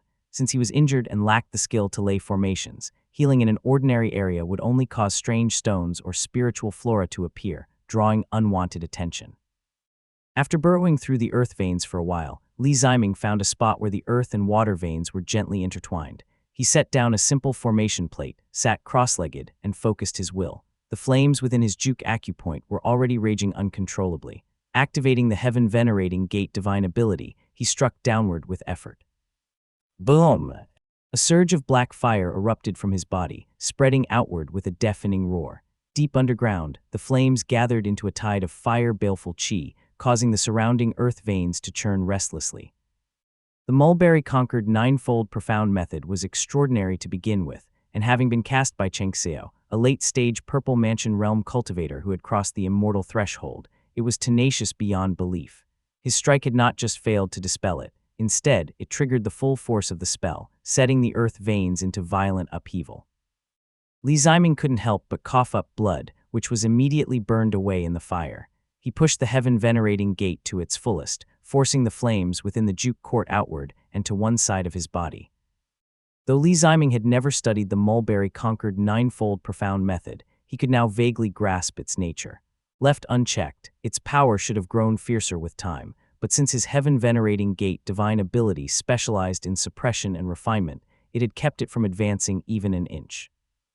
Thus he no longer feared it. The heaven-venerating gate, driven to its limit, manifested within his Juke acupoint as a radiant white gate adorned with intricate carvings. Dragon banners and Luan carriages woven from cloudlight shimmered around it as they steadily ground the black flames down. The bright Yang Dao lineage, once the ruling orthodoxy of the Northern Wei state, had few flaws save when confronted by certain exceptional Dao lineages. Thus, with the Dharma body's support, the heaven-venerating gate was more than enough to contend with a domineering spell like the Mulberry-conquered ninefold profound method. As one of the finest arts of suppression and refinement, it swiftly dimmed the black flames, forcing them into a slow and steady retreat. Chapter 1153, Cursed Fire. Li Ziming cultivated within the earth vein for some time until he managed to wear down nearly half of the black flame within the Juke acupoint. The brilliant, bright yang-purple flame had gained the upper hand once again, yet he was forced to stop. As he gradually expelled the flame from the Juke acupoint, the invisible and deep black flames surrounding him had grown increasingly intense. The stone walls nearby had already been melted layer after layer, and the heat was spreading into the earth vein. If he continued, the vein itself would transform into a fire vein, turning the island into a molten volcano. No matter how stable this place is, I can't let a Purple Mansion realm flame burn unchecked. It would not only draw cultivators to investigate, but might even boil the tens of thousands of people living on this island alive. Li Ziming withdrew his hand. Fortunately, his cultivation was no longer what it had once been. Having just brushed past death, his understanding of bright yang and the great void had deepened considerably. He immediately drew out the mountain-charging sea-pacing tiger and activated his divine ability, causing the entire earth vein to rumble and shift several centimeters to the left. Then, with a flick of his finger, a clear sound rang out as a gush of cold water spurted from the wall. He linked the earth vein to a nearby water vein, and groundwater immediately poured in. Steam billowed around him as the water vein vaporized, forcing the baleful chi within the earth vein to sink and dissipate. The dense flames still filled the area, but now it was turning all incoming water into vapor. The earth's water is insignificant before Purple Mansion realm spell arts, but it flows endlessly. It can prevent the accumulation of fire-baleful chi, keep it from affecting the surface, and stop the island from showing abnormal signs that might draw attention. As expected, the vaporized water from the veins surged upward through the gaps in the earth and escaped to the surface. The remaining groundwater tried to fill the space but couldn't approach, leaving only a region of dark flames and endlessly rising steam. Now what reaches the surface is no longer fire-baleful chi. The vapor will condense into water and form a large spirit spring. Such geomantic fluctuations happen often, leaving almost no trace and causing no harm to those on the island. A feat nearly impossible during the Foundation establishment realm was now effortless for Li Ziming. After using the mountain-charging sea-pacing tiger to reinforce the earth veins slightly, he sat cross-legged once more and calculated the passage of time. Several months had already gone by. The jade pendant at home has not been crushed, so nothing too serious must have happened. Besides, I'm in the outer sea and not gravely injured. I still have much of my strength. The family should be able to hold out, and even if Cheng Xiao bears me ill will, he likely won't trouble them. Secondly, since this matter was handled through Purple Smoke Gate, it would have been fine if I had simply died outright. Had Cheng Xiao killed me, Tinglin and Sumian could have pretended nothing had happened. But since I survived, their reputations would suffer if they ignored it. They'll have to protect my family, at least to some extent. Only Zhao Wei is in danger now. Thankfully, he has long been in seclusion, cultivating within the lake. I wonder how he is faring. The mulberry conquered ninefold profound method is becoming more and more troublesome to deal with. Li Ziming had been afflicted by this art for a long time now. Though much of the flame within the Juke acupoint had been expelled, the surface of his body now glimmered like flowing glass beneath the relentless heat, growing ever more fragile. The valley wind-leading fire technique is not so wondrous as to seize another's flame for one's own use. It can only control one's own fire, or fire without a master. Otherwise, I wouldn't have to suffer like this. Though still troubled, the relief of having escaped from Chang Xiao's grasp brought a faint trace of amusement amid his bitterness. He thought, if I, Li Ziming, could truly seize another's fire for my own, they might well believe I was the reincarnation of some fire-virtue true monarch. It was not only the bottleneck in expelling the internal flame that troubled him. The mulberry conquered ninefold profound method was also producing increasingly severe side effects in his Dharma body. His forehead throbbed with pain as twin flames, one internal, one external, burned fiercely. Even his mana and divine ability now carried an icy chill that refused to dissipate. Suppressing the fire was his only option, but the sharp pain in his forehead and the spreading coldness of his mana were not so easily dispelled. At least the heaven-venerating gate managed to drive most of the fire out from the Juke acupoint. That's something to be grateful for. Now that his Juke acupoint had stabilized, his Dharma body would not collapse. Though the flames burning on his skin were troublesome, Li Ziming could still move and cast spells even under the pressure of the mulberry-conquered ninefold profound method. But it's unwise to wander around in this condition. If I return, I might run into Chang Xiao again. When he had escaped amid that torrential storm, he suspected the Dragon Clan had acted, perhaps by chance or through some pawn, to shield him from Chang Xiao's pursuit.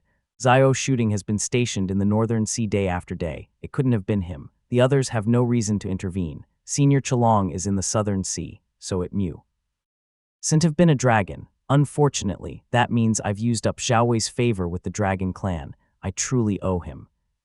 Li Ziming knew full well how valuable that favor was for Zhao Wei's path to the Purple Mansion realm. Having reached that stage himself, he understood even more clearly the prestige and influence of the Dragon Clan. All he could do was feel silent guilt and sigh. He tried hard to divert his attention, remaining seated for several days while repairing the Juke acupoint. Yet the flames on his body grew fiercer by the day. His Dharma body cracked in several places, and anxiety finally filled his heart. What a vicious spell art! The Earthview Bloodstone is still in my family's treasury, but even if I had it here, it would be no more than a drop in the ocean against a Purple Mansion realm injury. To preserve his Dharma body, he had to suppress the flames on his surface, but doing so meant retreating from the Juke acupoint, wasting the months of suppression he had just achieved. If he did not suppress the flames, his body would continue to burn and weaken to the point of collapse all the same. Li Ziming could resort to spirit items to sustain himself, but the mulberry-conquered ninefold profound method was not the same as Yi Hui's true fire. Such foundation establishment realm remedies could only treat the symptoms, not the cause. It merely prolonged his life for a few more years while squandering his accumulated resources.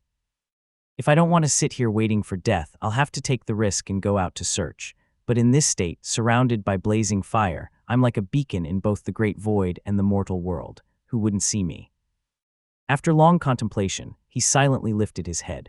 His gaze pierced through layers of reefs, landing upon the tens of thousands of wild tribesmen inhabiting the island, barbarians even more savage than those of Mount Yue. Since ascending to the Purple Mansion realm, Li Ziming had comprehended many divine mysteries. Like all who reached this realm before him, he understood how to absorb blood qi, how to reshape the body, and how to let Shenyang occupy the Dharma body. It came as naturally as eating or drinking, all the more so because he was an alchemist. With but a thought and through his mastery of alchemy, he could easily refine a suitable pill to resolve his condition. With such a pill to suppress the flames, aided by his divine ability, he could expel the fire without taking any risk or paying any price.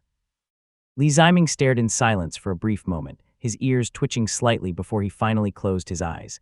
He drew a small stone box from his sleeve, flicked it open, and revealed the clear, gleaming spirit water within. He took 2 small sips, then sealed himself off once more, entering seclusion to suppress the flames. Chapter 1154, Cayenne and Zia I. Moongai's Lake. Sunlight blazed across Pingya Island, casting the shadows of the pavilions onto the stone steps that climbed layer upon layer toward the Great Hall. Kong Guxi knelt before the doors of the palace. Cultivators hurried past on both sides, not sparing him even a glance. The grand formation of Profound Peak Mountain had been effortlessly breached. The ancestral land had been lost, Shanji had fallen, and Fu-En, who had been in seclusion attempting a breakthrough, had perished violently. Stable earth chi had surged into the heavens, and Taoist Master Yi Hui personally appeared at Profound Peak Mountain. The wilderness trembled, and the entire Kong family could only beat their chests in grief. Profound Peak Gate had long treated its cultivators and subjects with benevolence, spreading their deep influence and instruction. The 500,000 family members, in-laws, and commoners who had migrated under its banner now wept bitterly. Cries of sorrow filled the land and rose to the heavens. Profound Peak Gate was, for all intents and purposes, destroyed. Kong Guxi had long been prepared for this outcome. Though grief overwhelmed him, he still worked to stabilize the situation. Yet there could only be one reason he would abandon the wilderness and rush here in person. Taoist Master Zheajing, Li Ziming, had not appeared for 4 months, while Taoist Master Yi Hui remained perfectly safe and had even been seen several times in Shanji Prefecture. Worse still, rumors among the esteemed families and immortal sects claimed that Taoist Master Zheajing, Li Ziming, had been ambushed by Yi Hui and another Taoist master. Whether he had perished was uncertain, but at the very least, he was gravely wounded somewhere in the Eastern Sea.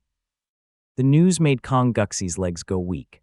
Thus, upon hearing that the northern floating South Territory had also been attacked, he seized the pretext to come to the island and pay respects to Li Jianqian.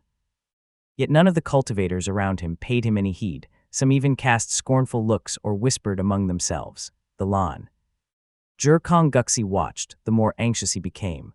Behind him, Kong Qiuyan dared not even lift her head as she kneeled quietly. After some time, a voice from within called out, "Lord Kong, the young master will see you." Kong Guxi quickly gathered his robes and hurried up the steps. He passed through 2 sets of great doors and saw a young man in a dark crimson robe seated upon the main seat. It was Li Jianqian, who was now in charge of the family. At his side stood a woman in a cloud-patterned silk gown, Li Qiuyan. Li Jianqian had been sitting in the hall without rest for 5 days, nor was he the only one. The higher ranks of the Li family had been acting ceaselessly, while those below were silent as cicadas in winter. To put it bluntly, the entire Li family was frozen in dread. The situation had grown truly dire. Kong Guxi was no longer the once revered master of Profound Peak Gate. Everyone now avoided him as though he carried the plague. With no information, he could not read the situation clearly, but the air was thick with unease. If even he could sense it, how much more must others perceive? Though the young man before him was only in the Qi cultivation realm, Kong Guxi still bowed with utmost respect as he said, "Greetings, young master." "Master Kong, you are too polite." Li Jianqian appeared calm and composed as he replied evenly, then asked, "Do you have urgent business?" Li Jianqian's tranquil demeanor set Kong Guxi a little more at ease. He had only come to see someone from the Li family, particularly its current head, Li Jianqian, and gauge his own position. He dared not inquire too deeply and instead said respectfully, "We have been stationed in the wilderness as guardians, but unexpectedly, a group from the east arrived claiming to be cultivators from Crimson Reef Island. They said they came to gather qi. I dared not stop them, so I came first to seek your instruction." Li Jianqian's expression did not change, but his fingers tightened subtly on his sleeve as he asked quietly, "What kind of qi are they gathering?" Kong Guxi answered, "The Gu family's people said they came to gather the qi of 10,000 grieving souls. Taoist Master Yi Hui has already granted them permission from Shanji Prefecture. There are still 500,000 faithful believers in the wilderness, each worth 10 ordinary men. The Gu family wishes to gather qi there." "They move fast." Li Jianqian fell silent for a moment. Relations between the Li family and Crimson Reef Island were now extremely strained. Although no direct confrontation had occurred at the Purple Mansion realm level, there had not been a shortage of grudges below that. Crimson Reef was on friendly terms with capital Immortal Dao, and their arrival now made the situation dangerously complicated. If Li Ziming were truly still at home, driving the Crimson Reef cultivators away would have been a trivial matter. The real concern was that the capital Immortal Dao might join hands with Crimson Reef Island in his absence and use this incident as an excuse to interfere with the eastern shore. Since Taoist Master Yi Hui of capital Immortal Dao has personally clashed with our Taoist master, he must now be certain that our master is no longer at the lake. This is troublesome. He nodded slightly. I understand. Please wait for a while, Master Kong. I will consult with my elders and give you an answer. Kong Guxi nodded repeatedly and withdrew in fear and unease. Some matters needed no questioning. Merely walking through this place was enough to understand much about the current state of affairs. Once he left, the great formation within the hall sealed itself again. Li Jianqian leaned back wearily and spoke softly. Wanner, I know your studies are important, but this matter is too serious. That's why I had to call you out. Li Qiwen looked uneasy and asked, the Taoist master. He truly hasn't returned for several months. Li Jianqian rubbed his wrist and continued, his absence itself is not the main issue. It's capital Immortal Dao's reaction that's alarming. Sidumo has crossed the mountains again and is eyeing floating south like a tiger. Capital Immortal Dao has already consolidated Shanji Prefecture, and the eastern shore grows ever more unstable. Elders Minggong and Chenghui have gone to floating south, while Ding Weizang and the others are stationed at the eastern shore. Father is in seclusion. If a battle breaks out, we'll only be able to protect one territory, either the wilderness or floating south. Li Qiwen asked, the elders' decision is to protect floating south. Li Jianqian's gaze darkened as he answered, in my view, if the capital Immortal Dao marches south, neither the Purple Smoke Gate nor the Sword Gate will sit idly by. Shanji Prefecture may have been easy for capital Immortal Dao to seize, but it's difficult to hold. They won't stay there long. Once any compromise is and they retreat, the wilderness will be the first to be abandoned. If the wilderness is lost, the Xiao family will be displeased. Floating south belongs solely to our family, but the wilderness does not. Losing the wilderness is easier to recover from. If floating south falls, it will be almost impossible to reclaim. Li Qiwen nodded in agreement, her brows furrowed with worry as she said, but what about this matter with Crimson Reef Island? She paused, glanced at Li Jianqian, hesitated for a moment, and then continued, now that both the Purple Mansion realm and the immortal sects know something has happened to our Taoist master, we can still maintain appearances for the time being. But once we give an inch, everyone inside and out will see through it. Since you already have a countermeasure in place, the wilderness can be abandoned. Sooner or later, the truth will come to light anyway. Li Jianqian exhaled lightly and replied, Kong Guxi hasn't made a scene or shed a single tear. He's far too perceptive. If it had been a more foolish master of the house, one who caused an uproar, I could have used it as an excuse to relinquish the wilderness and let him rebuild Profound Peak Gate there. That way, it wouldn't look like the wilderness was lost directly from my hands. The illusion would have lasted longer. Chapter 1155, Qian and Xia, II. After pondering for a while, Li Jianqian called someone over and ordered, go and tell Kong Guxi clearly that Crimson Reef should abandon any thought of meddling in our territory. If they want to harvest resentment chi, they can do it under their own outer sea dominion. There's more than enough there. There's no need to come to us. Once the messenger departed, Li Jianqian drew out a letter, frowned, and said impatiently, I'll write to Jiangxia immediately. The wilderness can be abandoned. As long as the Profound Peak Gate people withdraw safely, that's enough. That boy had better keep himself alive. If he dies at the hands of capital Immortal Dao or Crimson Reef, I, as his brother, will have to avenge him myself. Li Qiwen nodded silently. At that moment, another figure emerged like wind from the shadows. He was draped in a pitch-black Dharma robe and had a piece of dark jade hanging from his waist. Li Jianqian quickly stepped aside and bowed respectfully. Granduncle. Li Chenghui nodded slightly, his expression solemn, and replied, I went north for a look. The capital Immortal Dao has made its move. They sent Wang He to consolidate the Wang family's power in Jiangbei. The Wang family of Floating South was tied to their arrangements at Mount Zioshi in the north. The matter directly affected Floating South's stability. Li Jianqian asked, how did it go? Our family is in some trouble now. Wang Quan is still in seclusion by the lake, and with the head of the Wang family in Floating South absent, I doubt they can withstand Wang He's pressure. To his surprise, Li Chenghui shook his head and answered, the current head of the Wang family is Wang Quan's younger brother, Wang Qiu. He defied opposition within the family and refused to meet Wang He outright. Then he led his people out to meet your younger brother and has now joined our mountain defenses to stand guard together. Li Jianqian nodded lightly and paced twice before his seat. It was the first good news he had heard in a long time. Li Chenghui, too, looked somewhat gratified as he added, I had thought Floating South would be the first to fall into turmoil. After all, more than half of the Wang family's main lineage remains under the capital Immortal Dao's influence. Yet this timely aid has steadied Floating South. They may still appear to be playing both sides, but this move of theirs is undeniably beneficial. Once all this passes, they should be rewarded. Li Jianqian nodded. The Wang family has deep roots in Jiangbei. They have the capital to gamble on both sides. With his elder brother in seclusion by the lake, it makes sense that Wang Qiu refused to meet Wang He. It shows he has firm control over his branch of the family. Li Chenghui sighed. When Li Jianqian mentioned the matter concerning Crimson Reef Island, his brief relief vanished, and he replied gravely, "The cultivators of Crimson Reef Island are not easy to handle. Their merging fire technique harms both nature and life. It's vicious beyond measure. You'd best consult your elder brother Chenghui about this." Eastern Shore. Deep within the dense forests of the eastern shore, continuing further east toward the border between the wilderness and the shore, stood a mountain. It was not grand in stature, yet it was filled with many pavilions and halls. Cultivators came and went in constant streams, giving the place a lively air.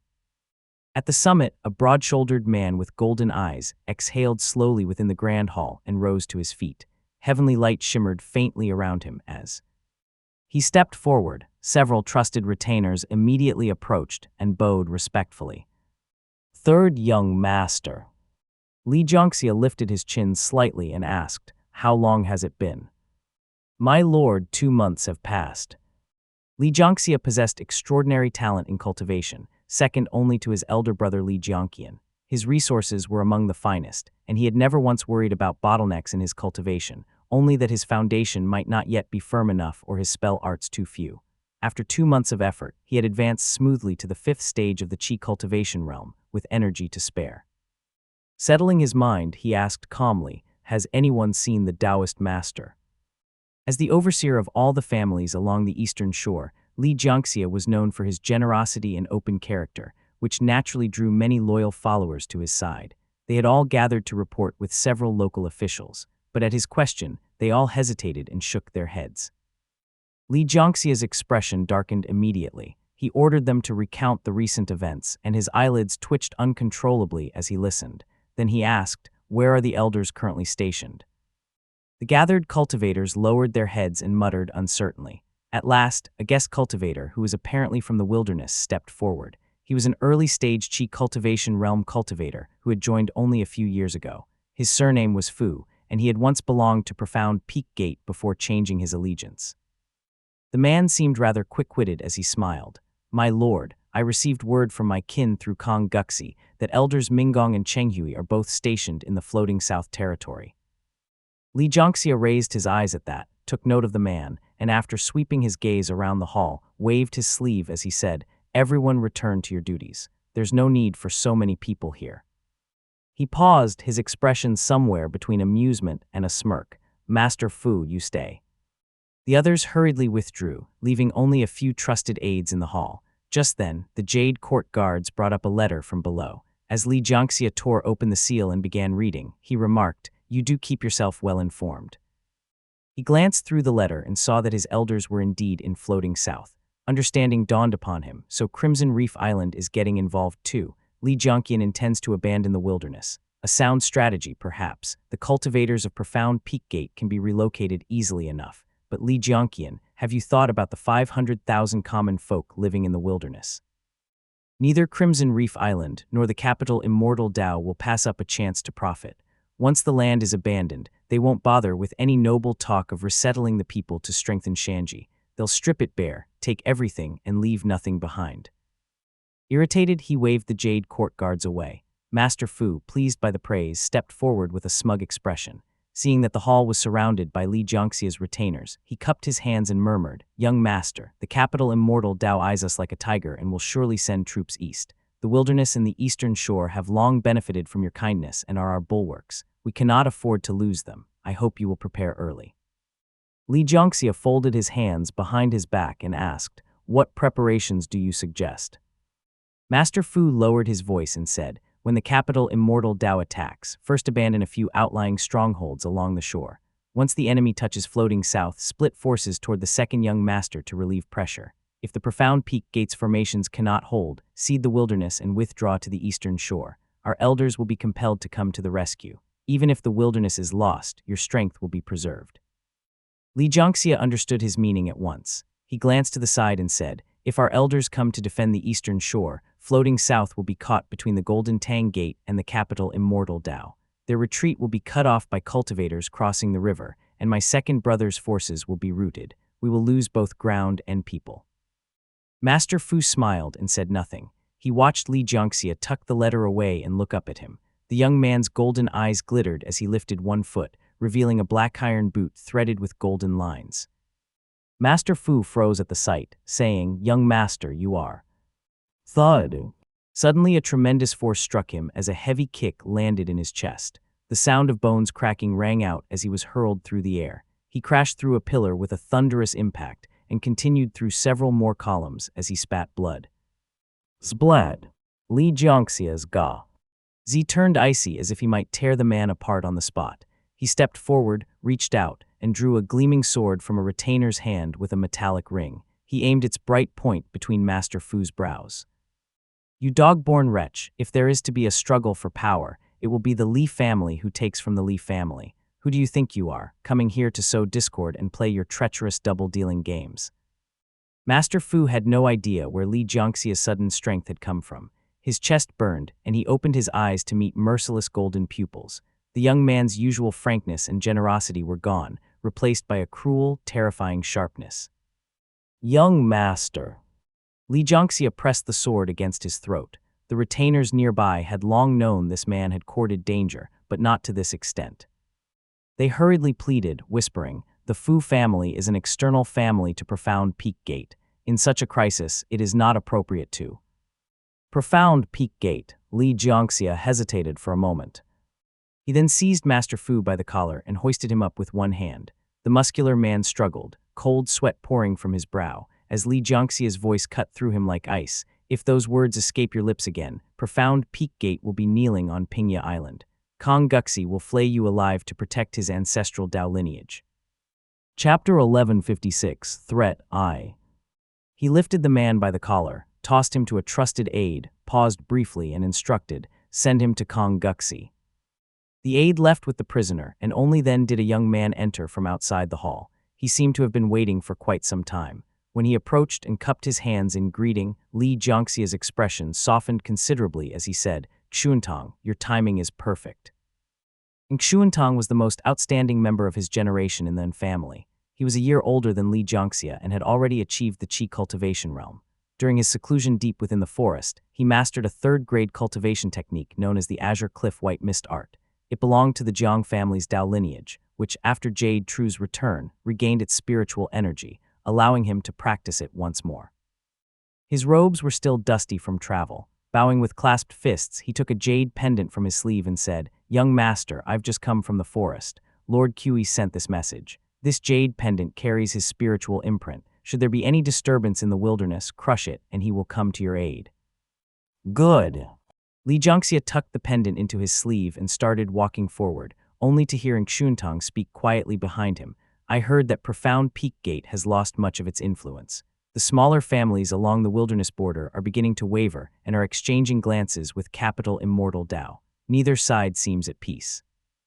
Li Jiangxia showed little concern. "There's no need to pay attention for now. After all, they're still people of Profound Peak Gate. If they truly defect to the capital Immortal Dao, it'll only disgrace Profound Peak Gate itself. My elder brother holds grudges deeply, and everyone in the family remembers. Once matters settle down, those traitors will get what they deserve."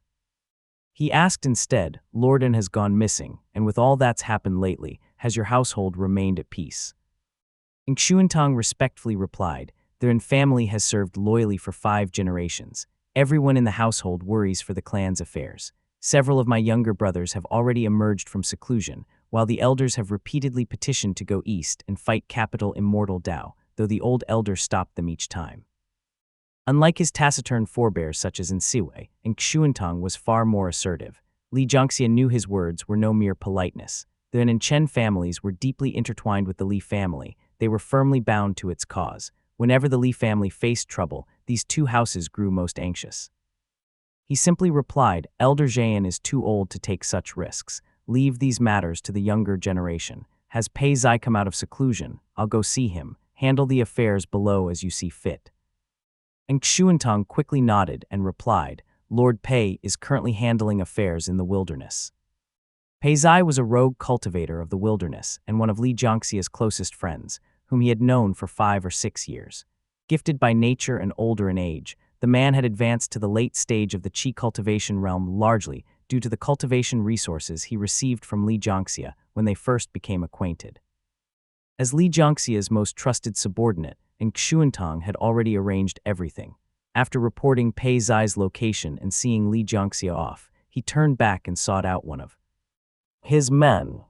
He inquired about what had happened earlier. After listening to his subordinate's detailed account, he fell silent for a moment inside. Some people are just born courting death. That Fu fellow was always reckless. I tried to rein him in several times, but he thought I feared he'd steal the spotlight.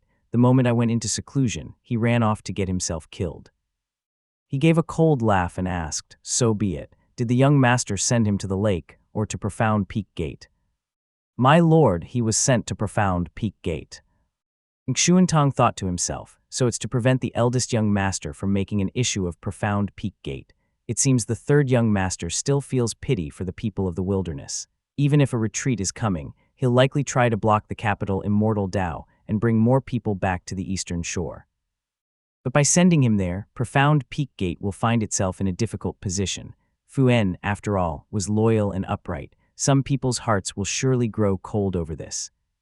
Having foreseen what might happen, he immediately began making preparations. He flipped through a set of bamboo slips, ordered several cultivators to deliver them to the designated location, and after a moment's hesitation, returned to summon a messenger bound for the lake. He quietly said, "Profound Peak Gate's mountain stronghold has fallen, and Fu En died midway through his breakthrough. This is an extremely sensitive matter. Now, with the situation so critical, that fool from the Fu family had to stir up trouble instead of lying low. His death was inevitable. I doubt many of the Fu family members will survive this. If anyone comes begging for mercy on their behalf, the household must not agree." Wilderness. Kong Guxi had just returned from the lake when a chill crept up from beneath his feet. Behind him, Kong Qiuyan hurried off to instruct the disciples, while the gate master strode quickly to the front hall, where a crowd had already gathered. People's expressions varied. Some were families of former disciples who had fled from Mount Jai, seeking refuge, while others were local cultivators from the edges of the wilderness whose territories had been seized by the capital Immortal Dao and had come seeking help. There were even members of the Kong family itself. The new Profound Peak Gate was far smaller than the old one's welcoming peak, so the hall was packed shoulder to shoulder. Upon seeing their gate master, complaints burst forth like a storm. Kong Guxi had no time to speak before a gray cloud descended from the horizon. The mountain fell silent as a commanding voice echoed from above. "The Guo family of Crimson Reef Island has come to visit the Kong family. Please show yourself." Crimson Reef Island had a notorious reputation. The old family cultivators and opportunistic visitors alike scattered like wind-blown leaves. Kong Guxi understood his gate's precarious state, with nearly 70% of his disciples wavering in loyalty, yet he hadn't expected word to spread so quickly and widely. "They haven't even set out, and already trouble has come knocking." A moment later, a middle-aged man descended from the gray cloud, clad in an ornate crimson robe.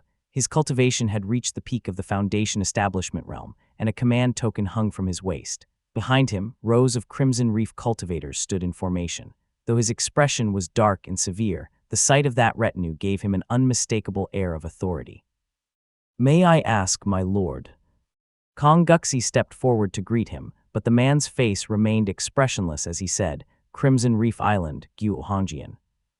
Kong Guxi did not recognize him, but knew at once he was of the island's direct descendant. He quickly led him to the seat of honor, yet Guo Hongjian ignored him entirely, refusing even the tea offered, and asked directly, "Have you discussed it with your master regarding the matter of qi gathering?" Kong Guxi's face changed drastically. When Crimson Reef had come to inquire previously, they addressed not Profound Peak Gate but the Kong family. Now they did not even call him Gate Master and referred to the Li family as your masters. The implication was clear. Profound Peak Gate had already fallen, and the Kong family had become vassals of another house. Though the truth might not differ much, the Li family refused to acknowledge it, and Profound Peak Gate would not yield. Other families gave them due courtesy, but none could compare to Crimson Reef Island. Kong Guxi dared not voice his anger and respectfully said, "Fellow Taoist Guo, I have already received a reply. The wilderness is a place of chaos and constant battle. The capital Immortal Dao watches our Profound Peak Gate like a hungry tiger, ready to strike westward at any moment. Your esteemed family seeks to gather qi to build palaces, but the turmoil might spread in. It would not be convenient for your family to act here." Chapter 1157, Threat, II. Guo Hongjian's expression darkened. He could tell these roundabout words were merely a rejection couched in diplomatic terms, and he shouted, Profound Peak Gate, you still have to seek permission from the Li family. What Profound Peak Gate do you even have left? A few lingering remnants, and I haven't crushed you all yet. Still, you dare put on an act before me. Kong Guxi gritted his teeth, but Guo Hongjian stepped forward again and continued his tirade. Kong Guxi, was it not your family who instigated the Radiant Sky Stone affair back then? How many times did you meddle in secret? When my sister was ordered to enter the mainland, didn't your people block her at Lake Xi'an, forcing her to take a detour and miss her chance? Profound Peak Gate has played countless covert tricks over the years. Now you dare to stall and dredge up old debts. You people couldn't pay for them, even with all your lives. Behind him, Kong Qiuyan's face turned pale, but Kong Guxi replied quietly, The matter of qi gathering is decided by the lake, not by minor cultivators like us. There's no need for you to vent your anger on me, my lord. Go call the Li family representative. Guo Hongjian was no stranger to the Li family. He had crossed blades with Li Qingheng during the northern and southern conflicts, and later escorted the Radiant Sky Stone across the Eastern Sea, nearly capturing Li Zijian in the process. Since his own family had sent him here, he naturally knew the reason behind his mission. It's nothing more than testing Li Zai, Taoist Master Zheajing, but I doubt this will stir much trouble. He spat, You're just bowing and scraping here. Summon the Li family representative at once. Kong Guxi withdrew silently and murmured, Go to Milin and call him. Only then did Guo Hongjian take his seat. After a short while, footsteps sounded outside the hall, and a man entered. His brows were finely shaped and his eyes deep set. His appearance was not remarkable, yet his demeanor was refined. Dressed in a robe of violet, he caught Guo Hongjian's glance, who asked, Who are you? Qi Juyan had rushed from the forest. His Qi family was also a power of the Eastern Sea, and he knew all too well what kind of people the Crimson Reef Island cultivators were. Relations between the Qi and Guo families were far from friendly. Still maintaining a calm expression, he said, Qi Juyan of Mungaze, governor of Milin, overseeing the wilderness along the eastern shore. Guo Hongjian took a sip of tea and said, You may not bear the Li surname, but the Qi surname makes no difference. My Crimson Reef Island seeks to gather qi in the wilderness. Your esteemed clan need only yield us a portion of land. The young man across from him remained composed as he replied, It is not that Mungaze Lake refuses to lend the land, but your family employs merging fire in qi gathering. That method harms living beings. The mainland is not like the outer sea. Acts that wound the balance of heaven and earth cannot be taken lightly. Both Hengzhu Dao Gate and Sword Gate stand for righteous conduct and would never permit such actions. Before Guo Hongjian could erupt, Qi Juyan continued, This is merely my family's concern. We would not wish to see you fall here and tarnish Crimson Reef Island's reputation, but if you do not fear such risk, I can bring the matter once more before the lake on your behalf. Guo Hongjian's expression turned grim. When he saw that Qi Juyan remained calm and unruffled, he glanced sideways and said, If Mungaze cannot assist in this matter, and I receive no word within 3 days, then so be it. Even if your Mungaze declines, once the capital Immortal Dao crosses the border, we will still gather qi from the wilderness as usual. The threat was clear. Qi Juyan clasped his hands calmly and replied, You're right, fellow Taoist Guo. Once the capital Immortal Dao crosses the border, you can proceed with your qi gathering. When the capital Immortal Dao invades and Crimson Reef Island aids them as accomplices, slaughtering everyone in your path, let's see how Sword Gate and Purple Smoke Gate respond. You came to the mainland, Taoist friend. Take care not to overstep and die in the wilderness, or even Crimson Reef Island will have no excuse to defend you. Guo Hongjian was so enraged he began to laugh, replying, Fine, fine. I'll look forward to seeing who your family sends to guard the wilderness. Though Qi Juyan's cultivation was lower, his presence did not falter in the slightest. He sneered back, Do as you please. Just don't laugh too soon, lest a Taoist master swat you dead upon the plains of the wilderness.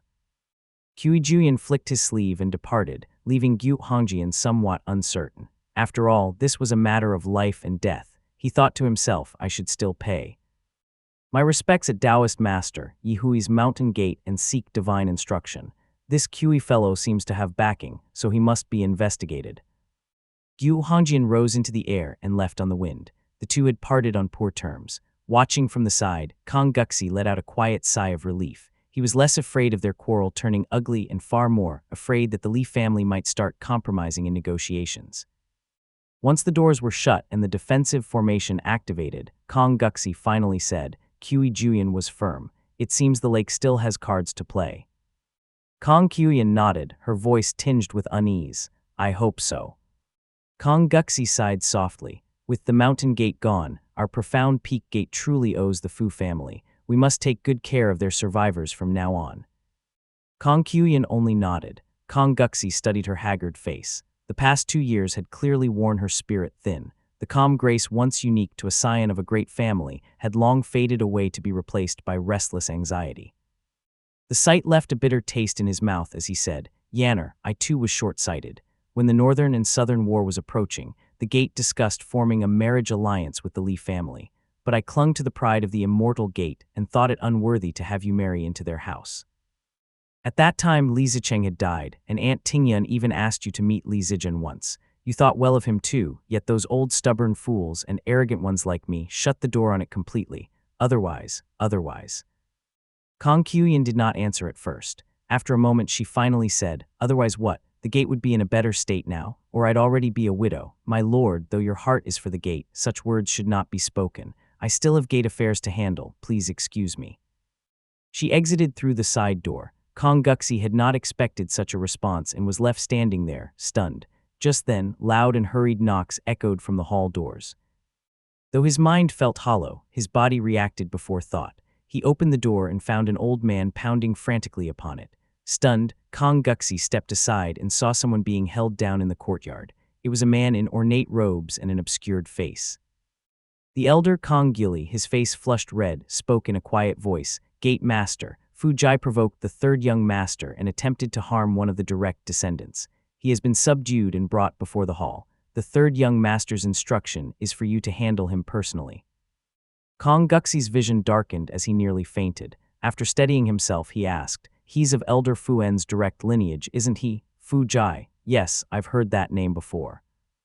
Seeing the others nod, Kong Guxi's mouth went dry. The man from the Fu family knelt at the front of the hall, groaning faintly, muttering words that could not be made out. Lost and uncertain, Kong Guxi pulled his elder brother aside and asked, Wasn't it said that he was clever and bold, often speaking with insight? How could he have fallen to such petty scheming? No one answered him, not even Kong Gili, who himself seemed confused by the situation. The man on the ground could only groan weakly. At last, after summoning someone from below the mountain and hearing the report, Kong Guxi's heart burned with anger. Grabbing Fu Jai by the collar, he shouted, Is this what you call cleverness? You, a child raised under the Gate's protection for generations, how dare you meddle in matters concerning the immortal families by the lake, using your pitiful little tricks? Fu Jai's chest wound had not yet healed. His pale lips trembled as if to speak. Fearing what he might say, Kong Guxi slammed him to the ground before he could utter a word. With a sharp clang, he drew his sword and brought it down in a furious strike. He struck too hastily. A wet slicing sound followed, and the man before him split in two. Red, green, white, and yellow spilled out in a grotesque mix, splattering across Kong Guxi's boots. The Gate Master stumbled back a step, dropped his sword with a metallic clang, and dizzy with horror, dared not look down. He only said, quickly, Send a word of thanks to the third young master. Chapter 1158, Inquiries Before and After. Floating South. There were far fewer people atop the main mountain of Floating South. A young man in black robes and silver armor stood at the peak, 6 ancient silver command tokens hanging at his waist. His long spear was planted in the ground, faint sparks of lightning flickering along its shaft from time to time. A woman in crimson palace robes soon ascended up to him, holding a hexagonal lantern whose feathery flames flickered gently. The young man lifted his weary gaze, set aside the paper in his hand, and spoke, Elder sister, you're here. Is Situ Mo coming? What word from we? Aizeng sighed. No, Li Minggong shook her head, her expression shadowed with concern as she replied softly, There's no need to worry about Weizeng. Taking him in back then was truly a wise decision.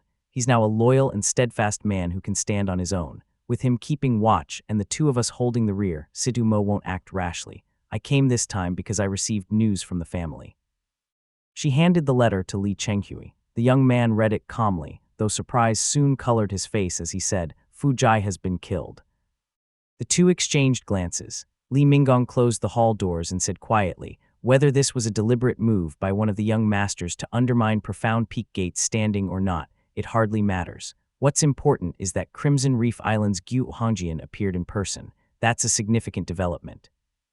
Li Chenghui read the letter twice over before responding. Jiangqian is ruthless and decisive with vicious methods. He's clearly prepared to sacrifice Profound Peak Gate if needed.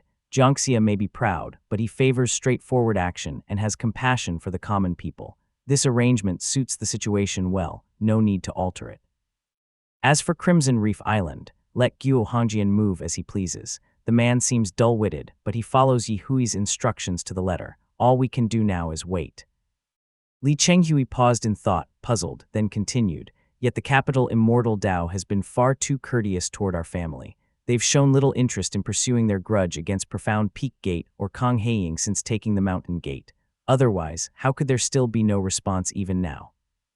Li Minggong was just about to answer when sudden silence fell outside the hall. The great formation trembled faintly, and the tightly shut doors began to shake violently, as if struck by an unseen force. Great! The doors swung open from within as if of their own accord. A chill wind rushed inside, icy enough to bite through bone. Li Chenghui rose sharply from his seat, his heart sinking as a single thought flashed through his mind: Purple Mansion. The mountain's defensive formations made no difference to a Purple Mansion realm cultivator. The one who entered the hall even made a point of pushing the door open gently, a gesture that almost seemed courteous. Whoever this visitor was, neither sibling had the right to remain standing.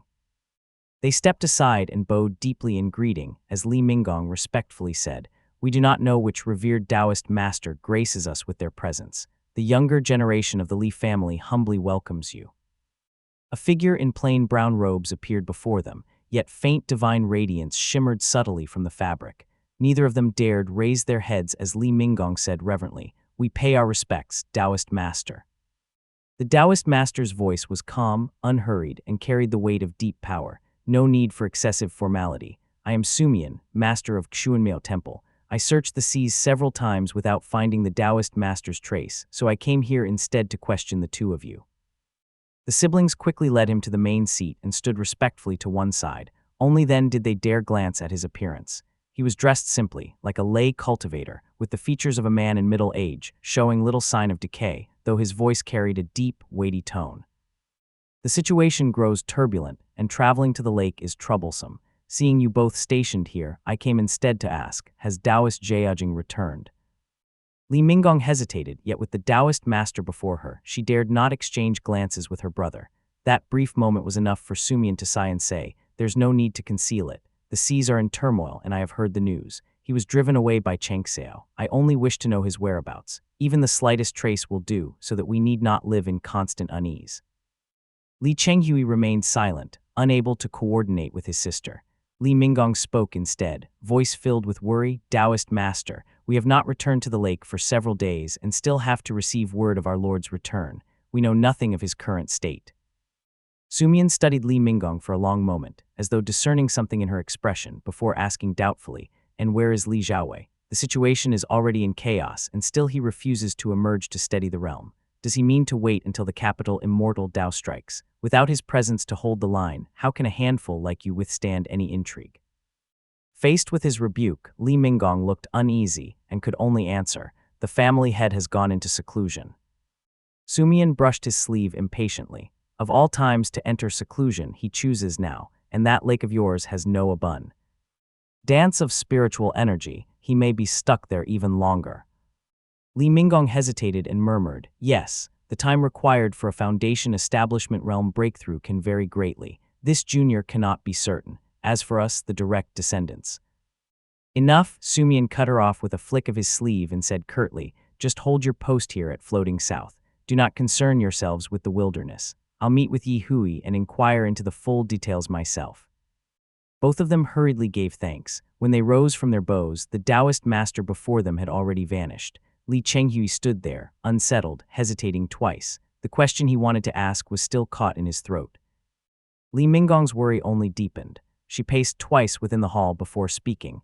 Taoist Master Sumian usually takes no heed of mundane affairs, yet in times of crisis he suddenly becomes. Li Minggong abruptly stopped mid-sentence. Li Chenghui also looked up in thought, only to scent a strange floral fragrance wafting through the air. A gentle breeze swept in from the courtyard, circling uncertainly before condensing into the form of a person before the hall. A woman appeared, dressed in a golden yellow silk gown embroidered with butterflies. Her features were elegant and refined, her brows thin, and the corners of her eyes marked with twin strokes of jade-green pigment. The moment she manifested, she raised her hand to halt their movement and said with a faint frown, "Chenghui, Minggong, it's the two of you, isn't it?" Realizing that another Taoist master had already arrived as the last departed, both siblings stepped aside respectfully and said in unison, "We pay our respects, Taoist master." The female Taoist master furrowed her brows slightly, her voice gentle and melodic as she spoke. "Rise, I am Taoist master Tinglin of Purple Smoke Blessed Land. I have come merely to ask you a few questions. There's no need for such formality." She cast a quick glance across the hall's furnishings and asked, "Did a Taoist master with willow-shaped eyes, carrying a bright lantern, come looking for you?" After a brief hesitation, she continued, "Never mind. Has any Taoist master visited you recently?" Li Minggong answered respectfully, "Taoist master Sumian from Xuanmiao Temple was here just now." She recounted all that had transpired earlier. The female Taoist master paced once across the hall, then seated herself at the main seat, saying nothing for a long while. Her makeup was immaculate, showcasing every exquisitely refined feature. Sitting quietly upon the seat of honor, she seemed almost like a divine statue, faint rings of multicolored light radiating behind her head under the morning glow. Yet Taoist Master Tinglin's expression was far from serene. Her gaze had turned dark and heavy. The Taoist master in the silk gown narrowed her eyes slightly and spoke each word with deliberate weight. "I just came from Xuanmiao Temple. Old Taoist Master Qi is still within the temple, and he hasn't left." Chapter 1159, The Choice of Capital Immortal Tao I. The moment those words were spoken, the grand hall fell into sudden silence. The Taoist master Sumian from earlier was a fake. Li Minggong's heart trembled as a chill surged through her mind. Both siblings stood frozen in the hall as suffocating dread spread through the air. Behind her, Li Chenghui's earlier doubts dissolved, replaced by cold fear. That man came to gather information. He asked about Zhao Wei. Yes, he was asking about Zhao Wei. How could someone at mere foundation establishment realm possibly perceive the transformations of a purple mansion realm Taoist master? If that person wasn't Sumian, then who could it have been? Yi Hui, Cheng Xiao. The thought flashed by like lightning, and another surged up in Li Chenghui's mind. If the last Sumian was fake, then could this Taoist master Tinglin before us be real?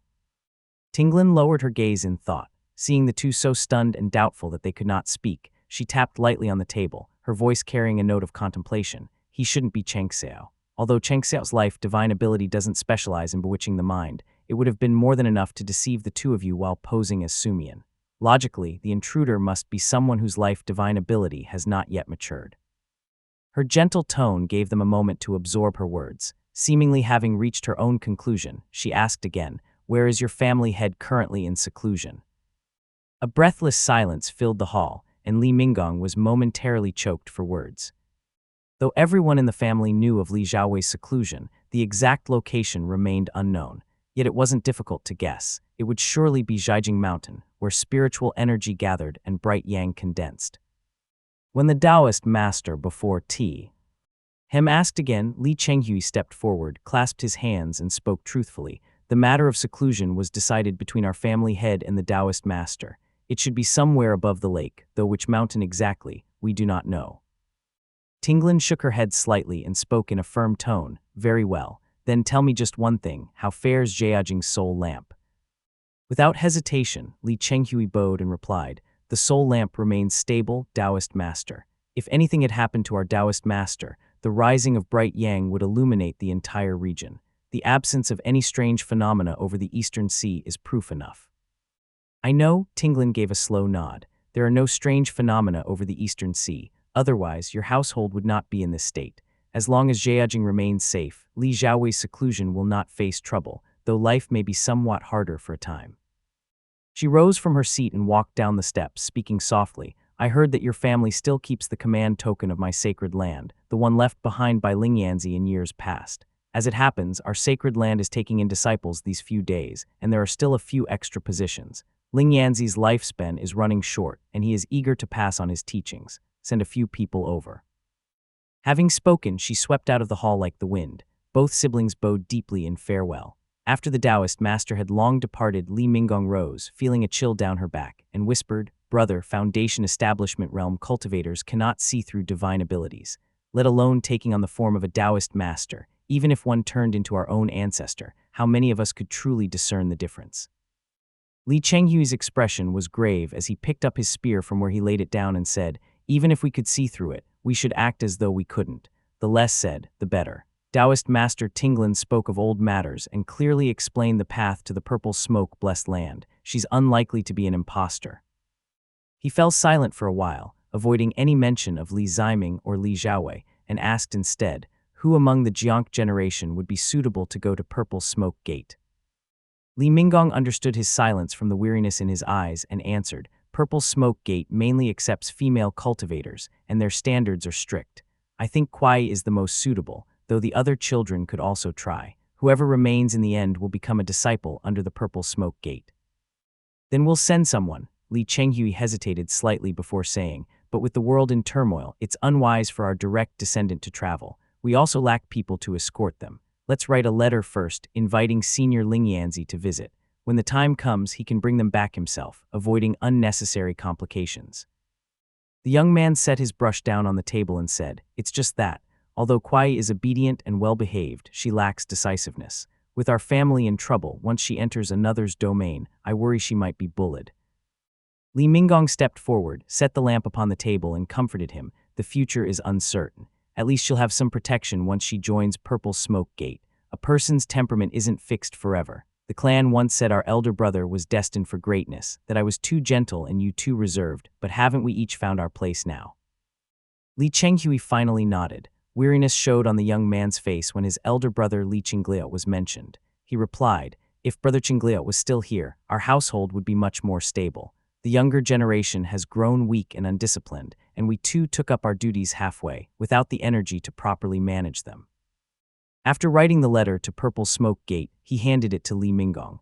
Just then, hurried footsteps came from outside, and an elderly man with white hair, a wrinkled face, and a hunched back entered.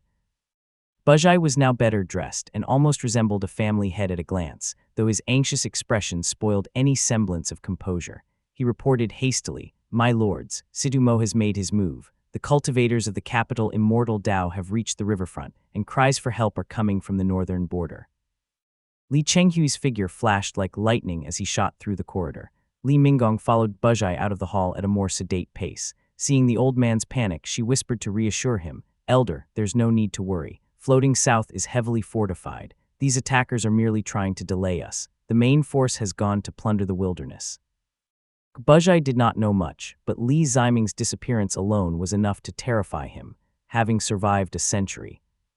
In the Eastern Sea, the old man clung to one belief in his heart: no matter who covets what, whether east or west, losing a Purple Mansion Realm cultivator is the only loss that truly matters. Without it, nothing else has value. They raced forward together and soon saw golden light surging in the west where battle had already broken out. Li Minggong glanced into the distance, while Li Chenghui, whose perceptive technique was sharper, discerned the figures first and spoke in a deep voice. "The capital Immortal Dao's stance is ambiguous, and they haven't sent many people. You should be able to hold them off. I'll go support Ding Weizang. Sidumo has grown too complacent over the years. Unless I strike him hard and cut down a few from the Golden Tang Gate, that old fox will never learn restraint." Li Minggong handed him the Chongming Profound Insight screen, and Li Chenghui vanished in a flash of lightning. Only after hearing his words did Li Minggong's pounding heart gradually calm. The capital Immortal Dao, why has their attitude suddenly softened? A streak of light closed rapidly in from the horizon, revealing a woman riding the wind. She was at the mid-stage of the Foundation Establishment Realm, her features faintly alluring yet dressed in simplicity. Sword in hand, she walked upon the waves. It was Ma Yaoshui.